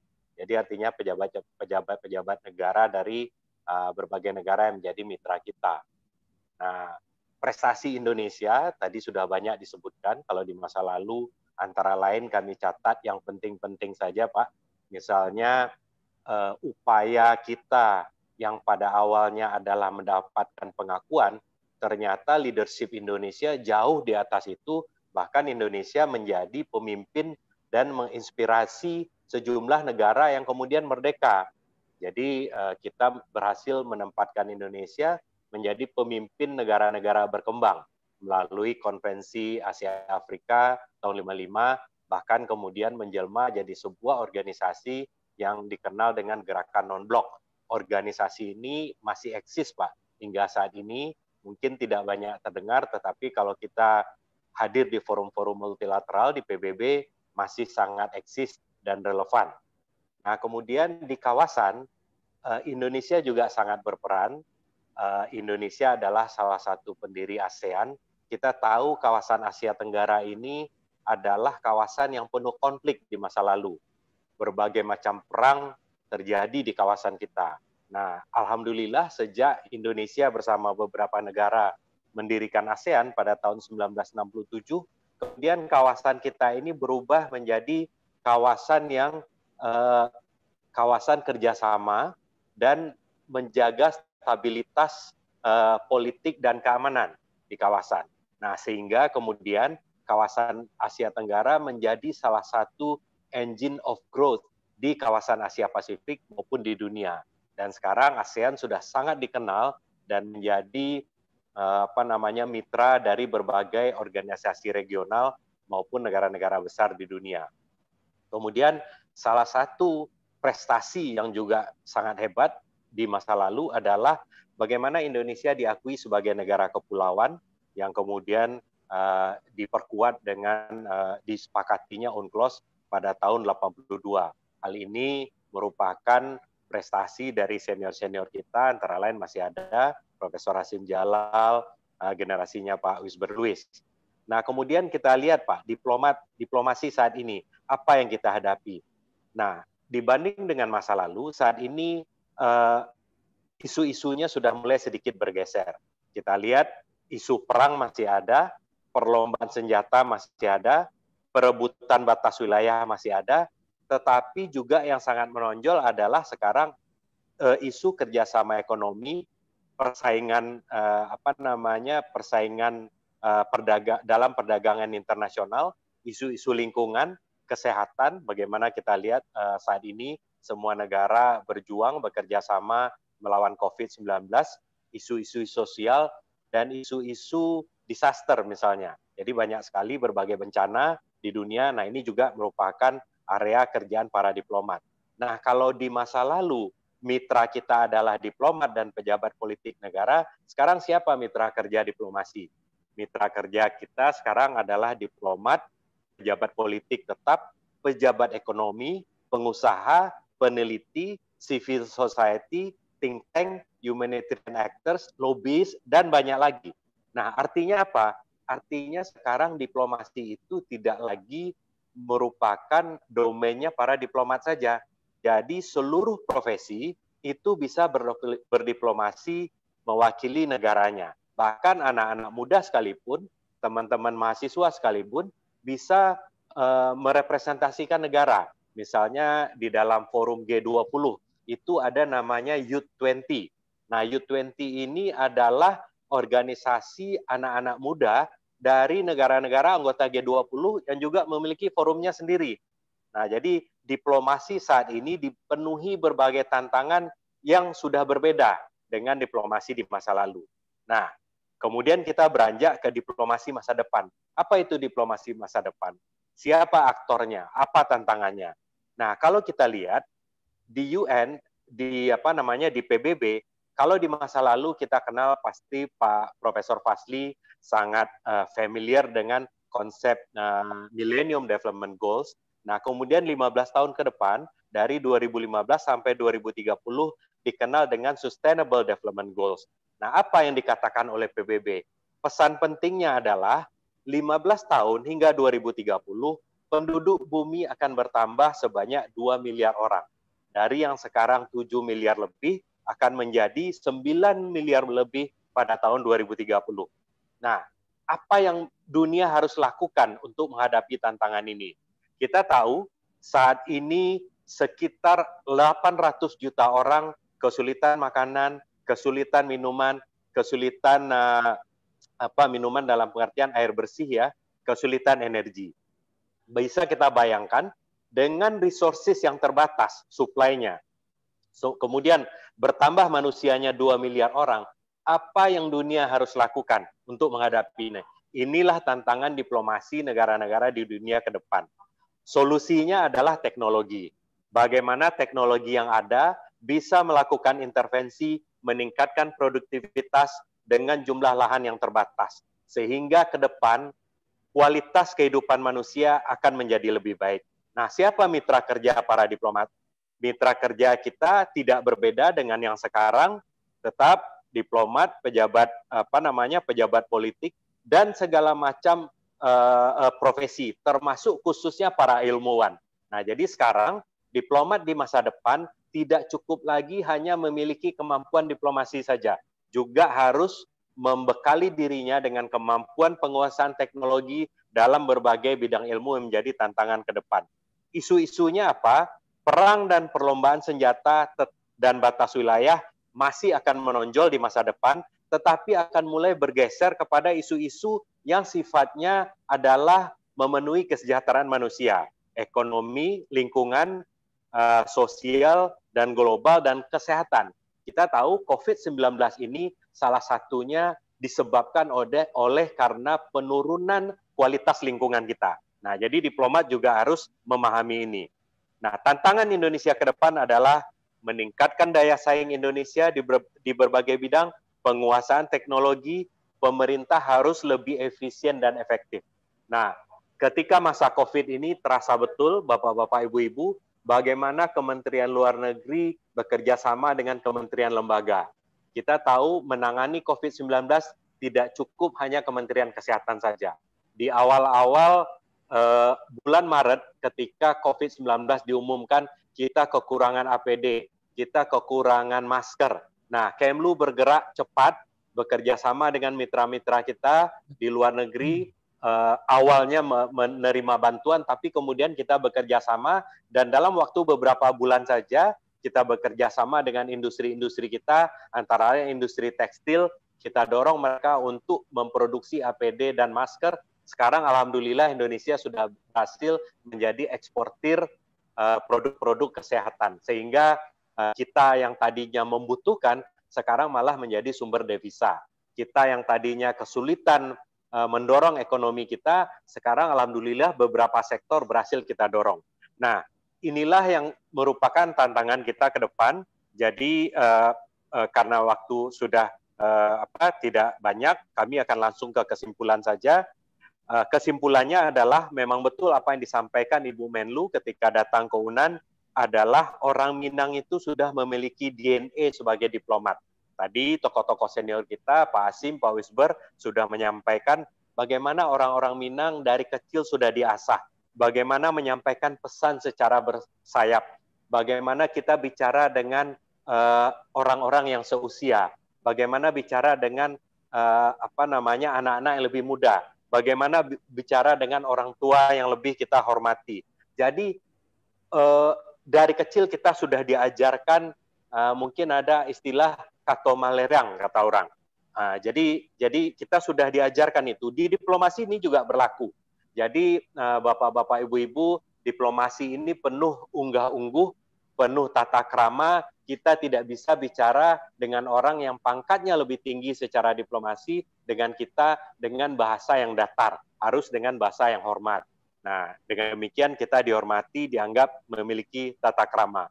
Anak-anak muda Minang juga walaupun penuh sopan santun, tetapi juga mampu berterus terang ketika harus berterus terang.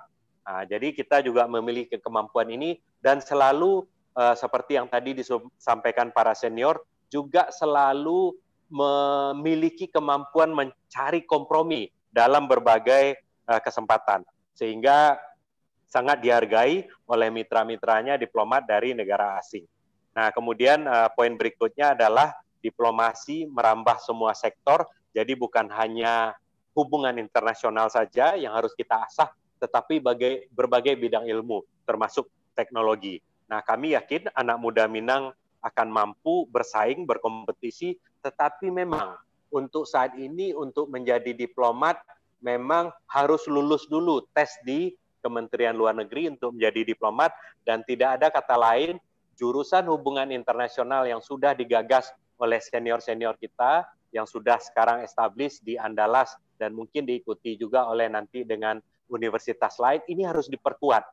Dari semenjak mahasiswa, sudah harus dikenalkan melalui networking yang ada dengan dunia internasional. Jangan tunggu menjelang lulus, jangan tunggu setelah lulus, tetapi dari tahun pertama harus dikenalkan. Silakan dimanfaatkan jaringan. Tadi misalnya Pak Dubes Mayerfas sudah menawarkan, silakan kami-kami yang di luar negeri ini dimanfaatkan untuk membuka akses untuk adik-adik mahasiswa, sehingga dari awal mereka sudah melakukan engagement dengan dunia internasional.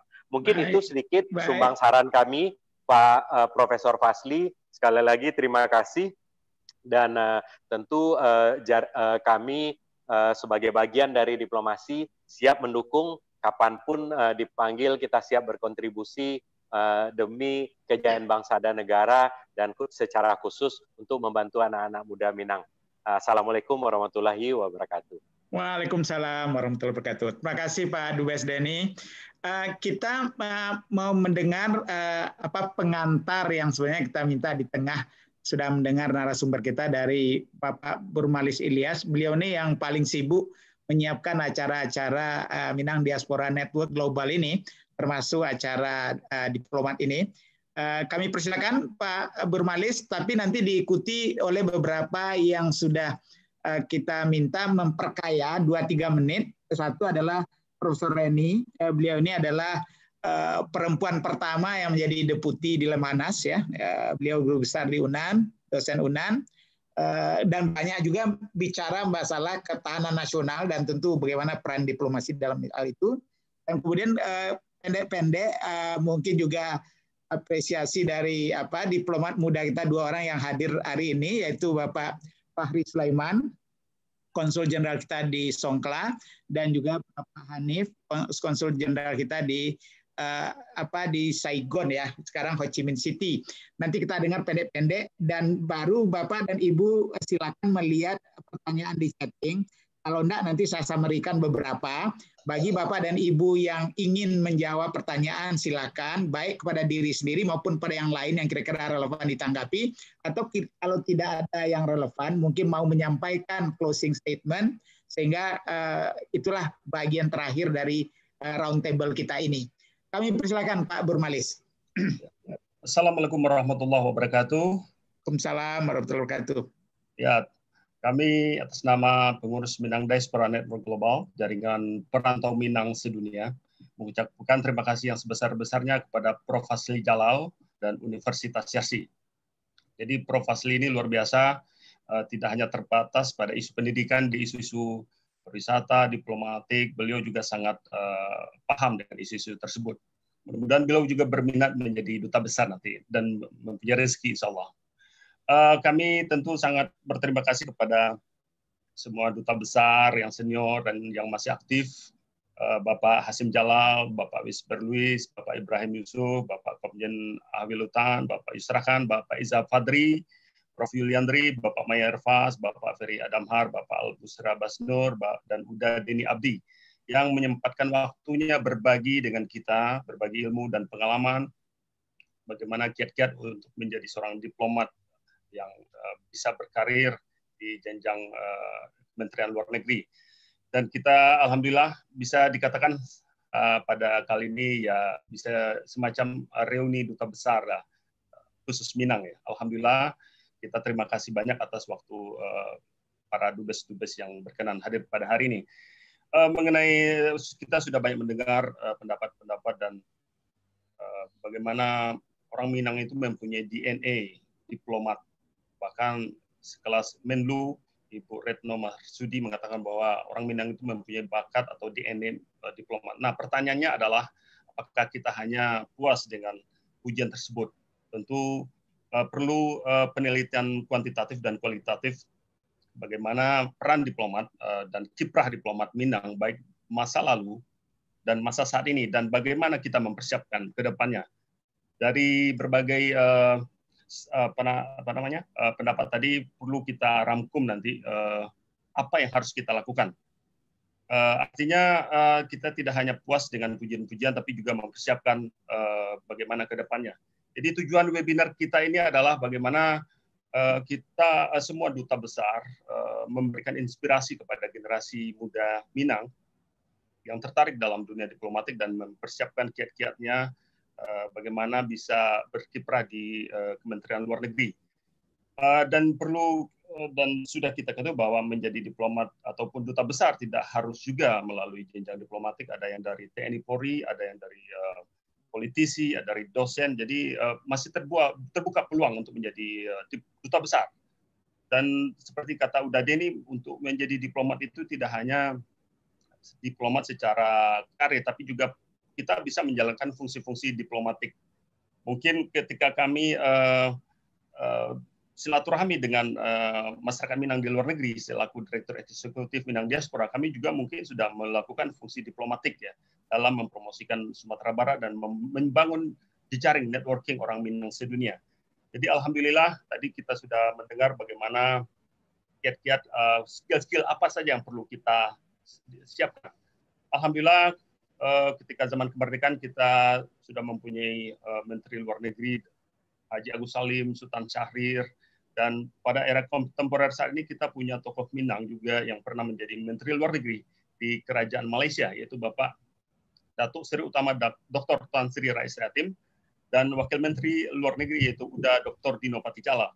Dan kita berharap agar para duta besar yang aktif sekarang ini dan lainnya bisa menjadi Menteri Luar Negeri Indonesia ke depannya. Jadi kita harapkan kiprah dan karir orang Minang semakin meningkat ke depannya.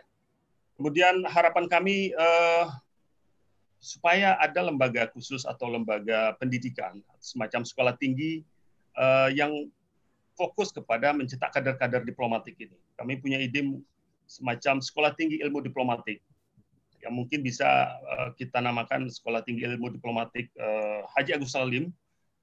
Kalau untuk yayasannya kita pernah mendengar ada universitas atau lembaga pendidikan di bawah yayasan Haji Agus Salim, cuman mungkin lebih ke bidang ekonomi, tidak di bidang diplomatik. Ini mungkin Pak Hasim bisa memberikan masukan juga, apakah kita bisa mungkin untuk mempunyai lembaga semacam itu.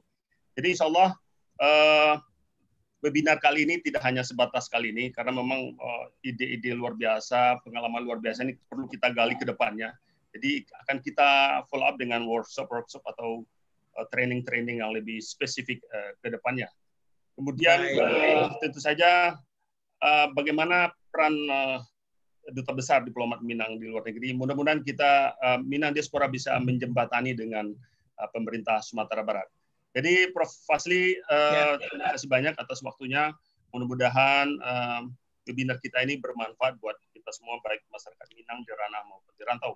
Dan peran diplomat Minang semakin signifikan ke depannya, saat ini dan ke depannya. Terima kasih. Amin. Terima kasih. Waalaikumsalam warahmatullahi wabarakatuh. Terima kasih Pak Burmalis yang tidak henti-hentinya, tidak lelah-lelahnya menghubung-hubungkan kita orang Minang nih dari seluruh dunia. Lanjut Profesor Reni, silakan refleksi sedikit 2-3 menit dan nanti siap-siap Bapak Konjen Fahri dan Pak Konjen Hanif ya. Silakan Prof Reni. Terima kasih Prof Fasli Jalal. Ini kesempatan yang sangat berharga, yang sangat istimewa bagi saya bisa bertemu dengan para dubes, ambasador yang baik yang aktif maupun yang tidak aktif. Yang selama ini barangkali dari beberapa beliau yang tadi menjadi pembicara pernah saya hubungi, karena bagaimanapun ini kebanggaan bagi kami pribadi, karena dalam periodenya Prof Fasli kami menjadi Sekjen DPP IKA UNAN sampai hari ini masih menjadi Sekjen.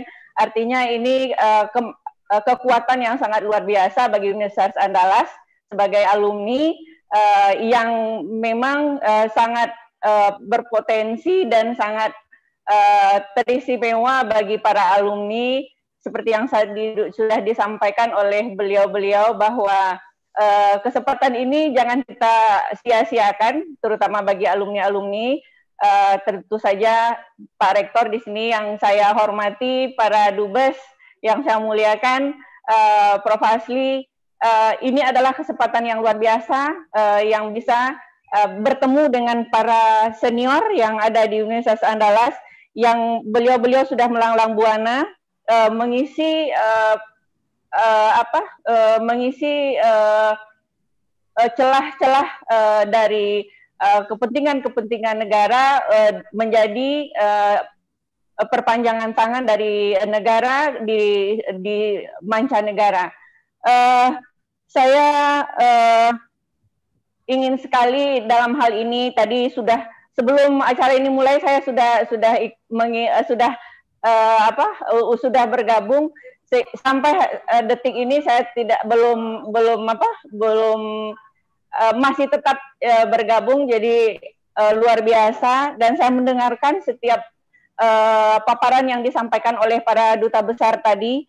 Ada beberapa hal yang masih ada pemikiran di dalam yang selalu menjadi pertanyaan-pertanyaan di dalam pikiran saya, yang tadi juga disinggung oleh Bapak Duta Besar Hasim Jalal, bahwa yang pertama itu bagaimana supaya mempertajam politik luar negeri, khususnya di diplomasi, khususnya terhadap peran perempuan. Sampai hari ini mungkin tadi saya hanya sudah mendengarkan bahwa kalau saya tidak salah perempuan pertama yang menjadi diplomat, apakah sesudah itu masih ada perempuan-perempuan yang masuk ke wilayah diplomasi ini? Kira-kira menurut Bapak Profesor, Bapak Dubes, apa kendala daripada perempuan untuk masuk ke dunia diplomasi ini? Karena saya pikir hari ini generasi muda, para alumni yang lulusan khususnya untuk Universitas Andalas maupun umumnya di Indonesia, sangat jarang kita melihat, kita mendengarkan bahwa perempuan-perempuan atau katakanlah alumni-alumni untuk berkecimpung di dunia diplomasi ini masih sangat minim. Apakah, ya itu yang pertama, Prof. Yang kedua, saya mencatat ada 3 hal yang tadi disampaikan oleh Pak Komjen Ahwilutan, bahwa harus ada kompetensi, momentum, dan bahasa. Bagi saya barangkali secara pribadi momentum, selain kompetensi dan bahasa, tentu saja momentum itu juga sangat penting. Nah, momentum ini menurut saya tentu saja hubungan baik dengan para senior, dengan para alumni yang sudah berkecimpung di wilayah diplomasi, ini harus benar-benar bisa dimanfaatkan, sehingga tidak hanya kompetensi dan bahasa yang bisa dimanfaatkan oleh alumni. Mungkin itu, Pak. Terima kasih. Terima kasih, Bu Reni. Lanjut kepada Bapak Konjen Pak Fahri Sulaiman. Bersiap-siap Pak Konjen Hanif. Silakan. Terima kasih. Assalamualaikum warahmatullahi wabarakatuh. Waalaikumsalam. Kakanda Profesor Fasli Jalal, Kakanda Burmalis Ilyas yang kami hormati, dan para senior kami pada siang hari ini kita dapat bertemu, berkumpul dalam forum yang baik ini.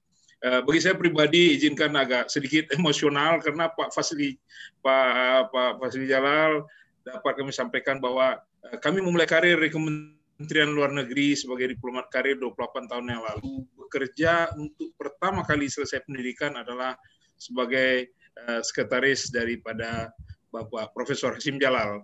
Sehingga agak terbawa emosi di awal-awal tadi, namun kami bisa memahami beliau adalah seorang diplomat yang sangat piawai, ada yang dapat saya pikir ini menginspirasi kita semua. Kesempatan ini salam hangat dari Songkhla, sebuah negeri kecil di Thailand Selatan. Saya menjadi konsul di sini. Ini ada punya kebetulan kalau Pak Ahwilutan mengatakan tadi ada diplomat yang bertugas di macam negara. Kalau saya spesialisasinya di sini, Profesor Fasli Jalal, saya bertugas pertama di Malaysia, kedua dan ketiga itu di Singapura, dan keempatnya itu di Thailand. Jadi saya adalah diplomat kereta tanah Melayu lah, lebih kurang begitu ya. 1,5 jam lah dari Jakarta bisa sampai di pos. Nah, hal yang menarik dari kesempatan ini adalah saya juga mencatat banyak perkembangan ketika masuk menjadi diplomat dan kemudian menjalani tugas saat ini dan tantangan ke depan. Apalagi tadi Profesor Eliandri, Rektor Universitas Andalas, punya tekad yang kuat untuk kembali mencetak diplomat-diplomat muda, diplomat-diplomat handal dari Universitas Andalas.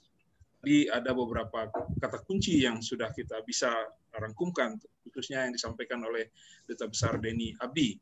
Ini adalah tantangan kita setelah masa pandemi ini, Profesor Fasli, bahwa kita tidak saja berhadapan dengan aktor-aktor diplomasi jalur satu, tapi juga ada juga di situ diasporanya, ada juga medianya, ada LSM-nya, dan seterusnya. Bahkan sekarang kita harus akrab juga dengan para peneliti. Intinya sekarang adalah kemampuan komunikasi diplomat, tidak saja kepada bahasa Inggris dan juga kepada minatnya, namun dari awal barangkali masukan untuk mohon izin memasukkan kepada Kakanda Profesor An, Rektor Andalas, mungkin dari awal anak mahasiswa kita sudah kita ajak berbicara, diskusi isu-isu internasional seperti pengalaman Dubes Ferry Adam Hart tadi dan Dubes Yusra Khan, di mana beliau kalau Pak Dubes Yusra Khan dari Perdata dia mempelajari isu-isu internasional dan itulah yang menjembataninya masuk kepada profesinya kemudian. Dan memang cepat sekali dunia ini berputar, Kakanda Profesor Fasli, bahwa di masa pandemi ini kemampuan penggunaan teknologi tidaklah menjadi satu hal maksud saya sudah menjadi satu kebutuhan yang sangat tinggi. Oleh sebab itu mungkin dari awal Universitas Andalas bisa kita sarankan untuk penggunaan teknologi ini sudah yang baik. Hadir dalam kesempatan ini Profesor Fasli juga sumando-sumando kita ini, ada rekan kami dari Marseille, konjen kita di Marseille, ini Sumando Solo ini, Pak Arif. Jadi saya senang sekali, mudah-mudahan ada seri-seri berikutnya dari Profesor Fasli dengan Universitas RC-nya dan Profesor bisa mengajak kami lagi. Untuk Profesor Reni, terima kasih, sudah lama tidak ketemu. Di Kemlu banyak diplomat wanita, dan insya Allah beberapa tahun mendatang mereka akan menjadi bintang-bintang juga di sana, adik-adik dari Profesor Reni. Terima kasih. Salam hangat dari Sopla. Wah, waalaikumsalam Pak Fahri. Kami lanjut pada Pak Johan. Silakan Pak Johan. Mungkin Hanif mungkin Pak ya. Assalamualaikum warahmatullahi wabarakatuh. Pak Hanif Johan ya.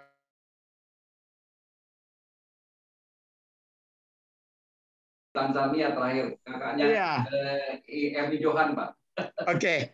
Silakan Pak. Izin, saya diminta oleh Pak Gurnalis tadi secara kilat, mohon izin juga untuk menyampaikan salam hormat kami dari Ho Chi Minh City, Vietnam. Saya bertugas mulai tanggal 2 Maret 2018 yang lalu, jadi 2 tahun 9 bulan.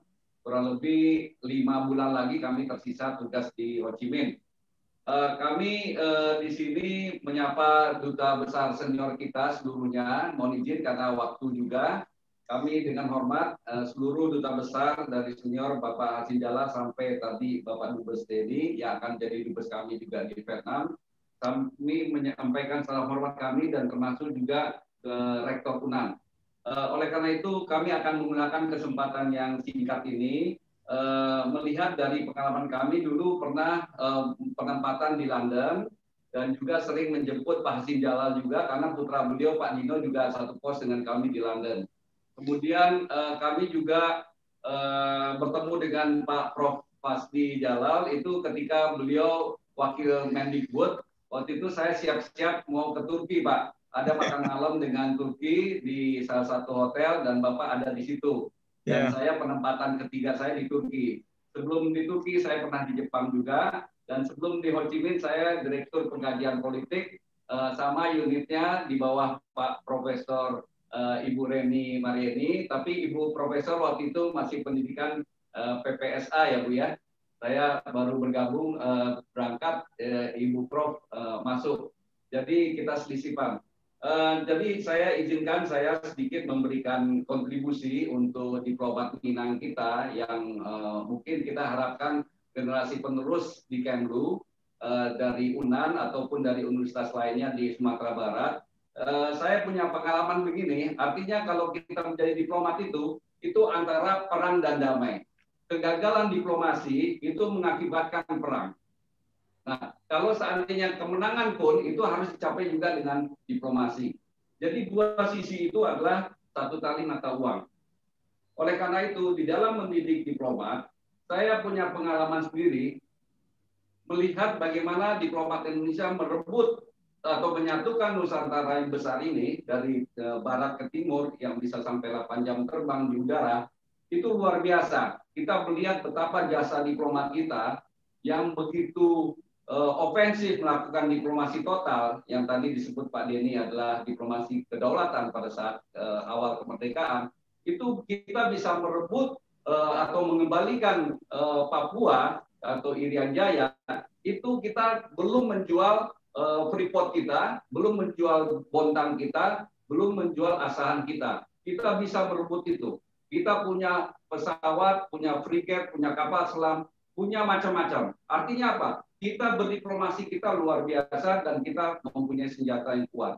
Nah, oleh karena itu, melihat dari sejarah yang begitu hebat oleh diplomat-diplomat kita, oleh karena itu kita juga harus belajar dari keberhasilan dari beberapa negara di dunia. Seperti contohnya saya pernah bertemu di dalam beberapa kunjungan RI1 ke luar negeri, saya bertemu dengan salah satu profesor Yahudi. Profesor Yahudi itu menjadi catatan sejarah di dalam hidup saya. Kenapa? Beliau pernah mengatakan demikian. Kenapa Yahudi ini rata-rata sebagai pemenang Nobel terkenal di dunia? Karena mereka mempunyai sistem sejak mereka lahir itu mereka sudah terpola dan mempunyai semacam strategi. Ketika ibunya ini di kandungan, dia sudah mendidik anaknya untuk mendengarkan bahasa-bahasa, lagu-lagu, mulai itu dari Beethoven, mulai dari lagu-lagu yang dia suka. Karena menurut profesor itu kepada saya, itu buku-buku di kepala itu sudah mulai dibuka. Buku-buku sudah mulai dibuka. Artinya, kalau Sumatera Barat mau menanamkan suatu bibit-bibit unggul ke depan, itu harus dimulai dari kandungan ibunya dulu. Nah, saya melihat betapa rahasia ini saya dapatkan dari seorang profesor Yahudi, itu bagus saya akan terapkan kepada keluarga saya, dan alhamdulillah anak saya 2 cum laude, Pak. Dan 5 cum laude. Dan 1 dari kategori kepolisian. Kemarin juga dapat di Brimo. Dan satu-satunya mungkin diplomat yang anaknya jadi di Akpol, Pak. Jadi alhamdulillah kami bisa mempraktekkan sendiri upaya ini untuk kita coba, Pak, membuka buku-bukunya. Ternyata alhamdulillah, Pak, dengan kekuatan doa, kekuatan tadi dengan strategi yang tepat, nah upaya ini bisa menghasilkan suatu generasi yang kita harapkan tadi mungkin jenis diplomat unggul. Nah, kalau seandainya ini kita bisa lakukan dari UNAN, mungkin dari SMP-nya atau TK-nya di Sumatera Barat, mari kita bisa coba, Pak, semacam test case, bagaimana kita siapkan generasi di Sumatera Barat, mulai dari kandungannya itu, kita terapkan teknologi seperti Yahudi tadi, Pak. Bagaimana membuka buku-buku anaknya sejak di kandungan. Kemudian mungkin saya juga ingin sedikit memberi masukan, bagaimana kita menghasilkan diplomat yang canggih di kemudian hari, Pak. Kalau boleh saya bertukar pikiran, misalnya kalau kita ingin mendapatkan seperti diplomat, seperti model Pak Wisber-Lewis, Pak Hasim Jalal, dan yang lainnya yang tadi berhasil, saya kira teorinya dibalik aja, Pak. Ditarik mundur sampai ke SD. Kita kalau sistem prodi kita, mohon izin nih Pak Rektor UNAM, kalau dilihat seperti saya dulu pas SMA paspal, Pak. Ngaco, Pak. Dan seluruh 3 tahun di SMA itu tidak berguna bagi saya. Padahal sekarang saya jadi diplomat. Karena dulu pemikirannya, kalau saya paspal, saya bisa masuk kemana saja. Nah, inilah yang salah di kita, Pak. Kalau boleh, sejak SD TK itu sudah dididik dia untuk bernegosiasi, dia belajar bahasa, belajar untuk berkonferensi, belajar mengenai tata krama makanan, minuman, pergaulan, mulai dari SD itu sampai dia nanti tumbuh menjadi suatu akademi untuk diplomat, mungkin tadi ada sekolah tinggi diplomasi Agus Salim, saya kira kita bisa kontribusi, Pak. Baik. Itu medianya. Saya kira demikian, Pak. Profesor Pasti, mudah-mudahan ini masukan bermanfaat untuk diplomat Minang kita. Terima kasih. Terima kasih. Assalamualaikum warahmatullahi wabarakatuh. Salam dari Ho Chi Minh. Ya, terima kasih banyak Pak Hanif. Baik, Bapak dan Ibu, kita berikan pembungkusan terakhir dan juga ada beberapa pertanyaan. Saya tadi melihat ada yang menanyakan peran diplomasi budaya, karena sebetulnya budaya Minang kan luar biasa, budaya Indonesia kan juga sangat dahsyat.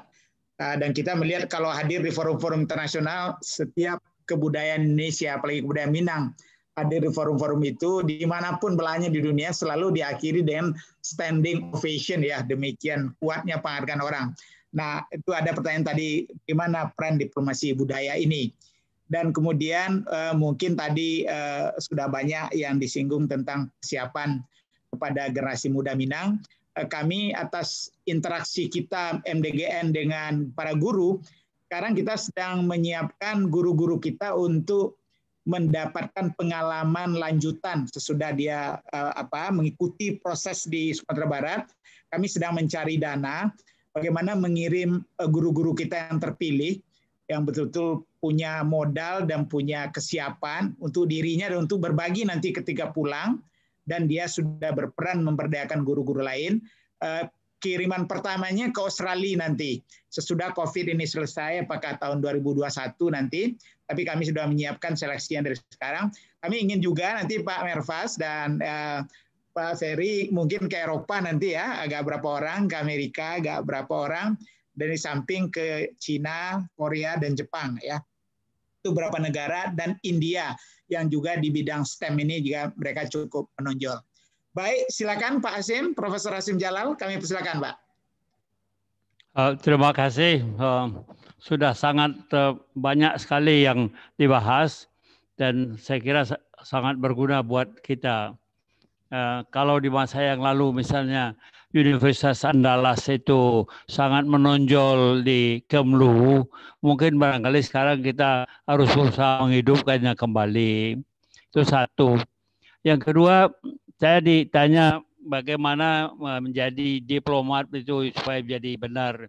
Di samping serius dan keseriusan kita itu, saya lantas teringat, saya bertekad menjadi diplomat itu pada waktu masih di SD, sekolah dasar, sekitar tahun 48 berapa itu. Nah, pada waktu itu guru saya di SD,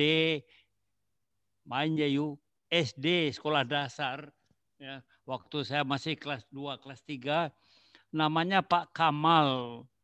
Nah, beliau itu bercerita mengenai penciptaan perdamaian di Eropa yang banyak direncanakan atau diprogramkan oleh Menteri Luar Negeri Austria pada waktu itu, von Metternich, ingat saya namanya. Nah, lantas timbul dalam otak saya, alangkah indahnya menjadi diplomat kalau kita mampu menciptakan perdamaian dan membawa perdamaian itu. Dan apakah indahnya jadi diplomat Indonesia kalau kita juga mampu membawa ketenangan, kemakmuran, kebahagiaan, kesejahteraan bagi Indonesia.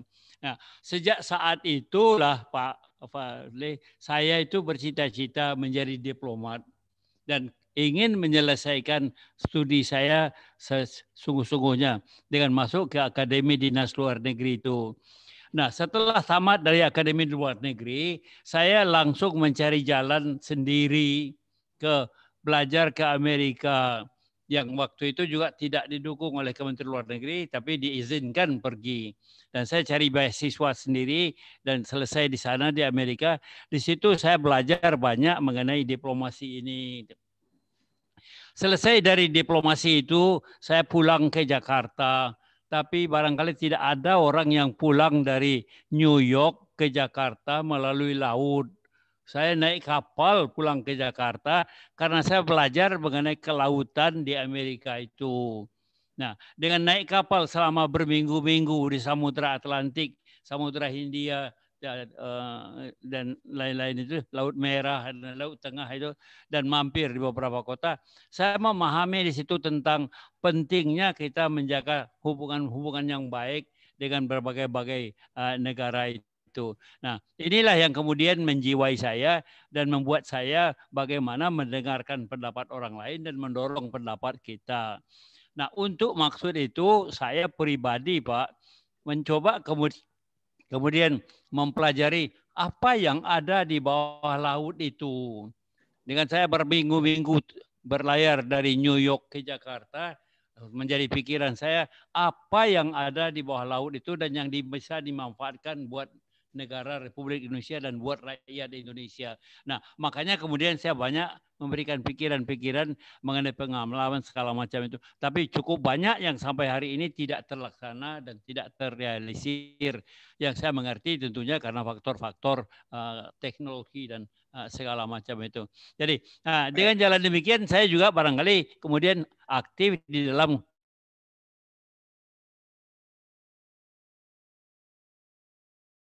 kelompok Asia Afrika, pernah menjadi ketua non-blok, macam-macam lah yang saya kerjakan di sana. Nah, Indonesia memperjuangkan pengakuan internasional terhadap wawasan Nusantara kita. Nah, untuk itu saya pergi ke negara-negara di Afrika. Banyak sekali negara di Afrika itu yang saya kunjungi karena sebelumnya juga saya pernah ditempatkan di sana selama 3 tahun di Guinea gitu. Nah, di sana itu di Addis Abeba, tadi Bapak banyak bicara mengenai Addis Abeba dan saya memperkenalkan prinsip kita. Kawan-kawan di sana itu selalu mengatakan kepada saya di Nigeria, di Afrika dan segala itu, kami bukan negara kepulauan. Yang kami inginkan adalah bagaimana kami mendapat kekayaan alam sepanjang pantainya. Nah, lantas saya katakan kepada kawan-kawan itu, begini, kalau saudara mendukung saya mendapatkan kesatuan Nusantara Indonesia, saya juga akan mendukung saudara mendapat konsep zona ekonomi yang 200 mil itu. Asal kalau saudara dapat zona ekonomi 200 mil, saya juga mendapat zona ekonomi di luar perairan Nusantara saya. Nah, jadi lama di awal, lama di orang. Yeah. Jadi saya dukung dia dan saya. Nah, kemudian itu mendapat dukungan daripada organisasi African Unity dan segala macam. Nah, waktu itu juga Latin Amerika, terutama ECP countries, Ecuador, Chile, Peru, sedang mengklaim atau menetapkan 200 mil territorial sea di luar wilayahnya sebagai wilayah tambahannya. Nah, saya pergi ke sana, ke Meksiko, ke Panama, ke Ecuador, ke Chile, ke Peru, dan semua negara di Latin Amerika, mengatakan saya tidak bisa mendukung saudara. Oleh karena apa? Karena saya tidak memperjuangkan itu. Yang saya perjuangkan adalah kesatuan Nusantara. Tapi kalau saudara dukung saya tidak akan menentang saudara memperjuangkan itu. Dan terserah kepada PBB, kepada konferensi untuk menerimanya. Akhirnya mereka sepakat. Dan kemudian ada beberapa delegasi datang ke Jakarta dari Peru, dari Ecuador itu yang mengatakan, oke, kita mau mendukung konsep negara kepulauan saudara Indonesia asal kita tidak ditentang kita mempraktekkan dan mengklaim teritorial sea 200 mil. Nah, oke. Selesai, lama di awal, lama diurang lagi itu di situ. Iya.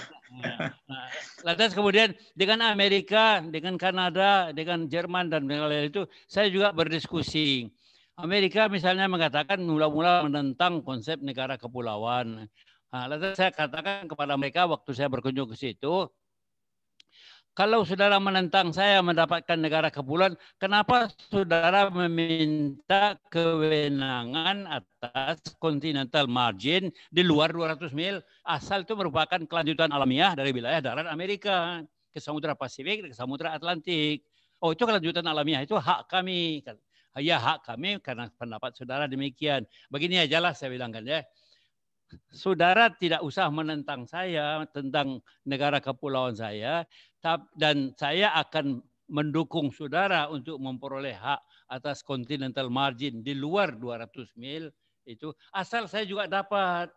Nah, makanya akhirnya kita ada semacam understanding itu, kita mendukung konsep continental margin Amerika Serikat secara diam-diam, dan Amerika juga menuntut itu untuk kita. Nah, jadi dengan cara demikian itu maka lambat laun kita mendapatkan pengertian satu sama lain. Diperlukan memang kegiatan dan kepahaman untuk memperjuangkan itu secara lebih mendalam. Jadi kalau tadi kita bertanya misalnya dari kawan-kawan itu apa yang bisa dikerjakan, menurut perasaan saya harus memahami persoalan yang dihadapi. Dan harus melihat juga tidak hanya kepentingan kita, tapi bagaimana kepentingan orang lain. Dan apa yang dikatakan sekarang ini mengenai Asia Pasifik, apa yang dikatakan mengenai Indo Pasifik, apa yang dikatakan mengenai Cina dan RRC segala macam itu, semuanya itu kita harus bisa melaksanakan diplomasi kita, asal kita juga memahami kepentingan masing-masing dan asal kita tidak menjadi korban daripada itu. Nah, lantas disinilah saya mengatakan kembali kepada filosofi Minangkabau, barangkali berlayar di antara dua karang itu. Jadi kita bagaimana mampu berlayar dengan selamat di antara pertentangan-pertentangan yang terjadi di dunia internasional. Saya kira itu aja barangkali karena waktunya sudah sangat habis. Dan terima kasih. Terima kasih. Assalamualaikum warahmatullahi wabarakatuh. Waalaikumsalam Pak Hasim. Lanjut kepada Pak Wisber. Siap-siap Pak Ibrahim. Habis silakan Pak Wisber kalau ada closing statement. Saya? Ya, silakan Pak Wisber dulu, nanti habis Pak Wisber Pak Ibrahim ya. Mengenai, saya singgung aja sedikit mengenai pertanyaan mengenai diplomasi kebudayaan tadi Pak. Ya. Secara singkat saya dapat katakan begini, bahwa yang namanya diplomasi kebudayaan ya diplomasi juga, karena diplomasi itu disebut sebagai diplomasi budaya karena nuansanya itu adalah berat kepada kebudayaan. Ada diplomasi militer, ada diplomasi ekonomi dan sebagainya. Nah, tapi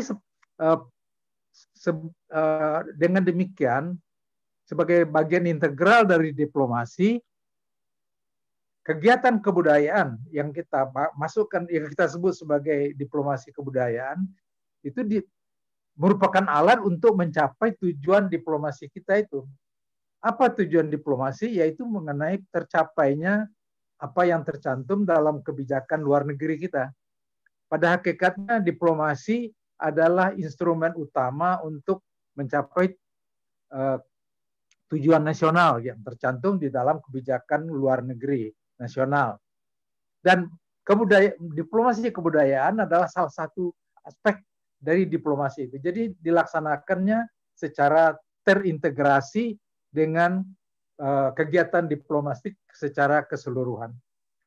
Nah, dengan sekarang di samping itu tadi sudah diperkenalkan bahwa yang namanya diplomasi tidak hanya dilakukan oleh diplomat-diplomat dari Kemlu saja, tetapi juga dapat dilakukan oleh banyak pihak.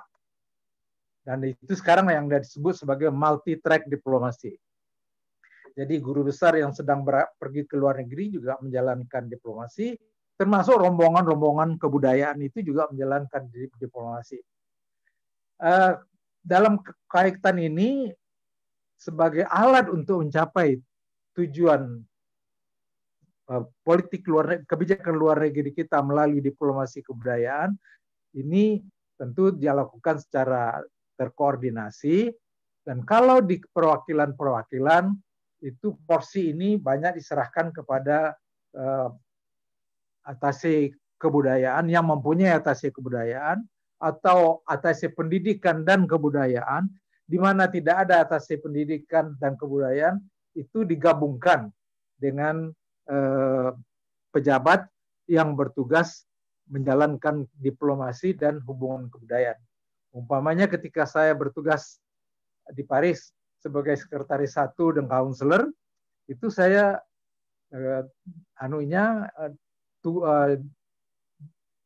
sebutan tugasnya itu adalah kepala bidang penerangan dan hubungan kebudayaan.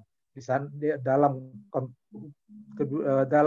kedudukan ini, dalam posisi ini, saya juga menjalankan tugas-tugas diplomasi kebudayaan. Saya kira itu saya dapat tambahkan. Terima kasih Pak. Terima kasih Pak Wisber. Lanjut kepada Pak Ibrahim Yusuf, kemudian siap-siap nanti Pak Komjen Ahwilutan. Silakan Pak Ibrahim. Terima kasih Pak Hasim Jalal memberi saya kesempatan lagi berbicara. Tadi diskusi-diskusi bagaimana Universitas Andalas kemudian menciptakan diplomat-diplomat yang handal. Tapi saya kira pertama kali itu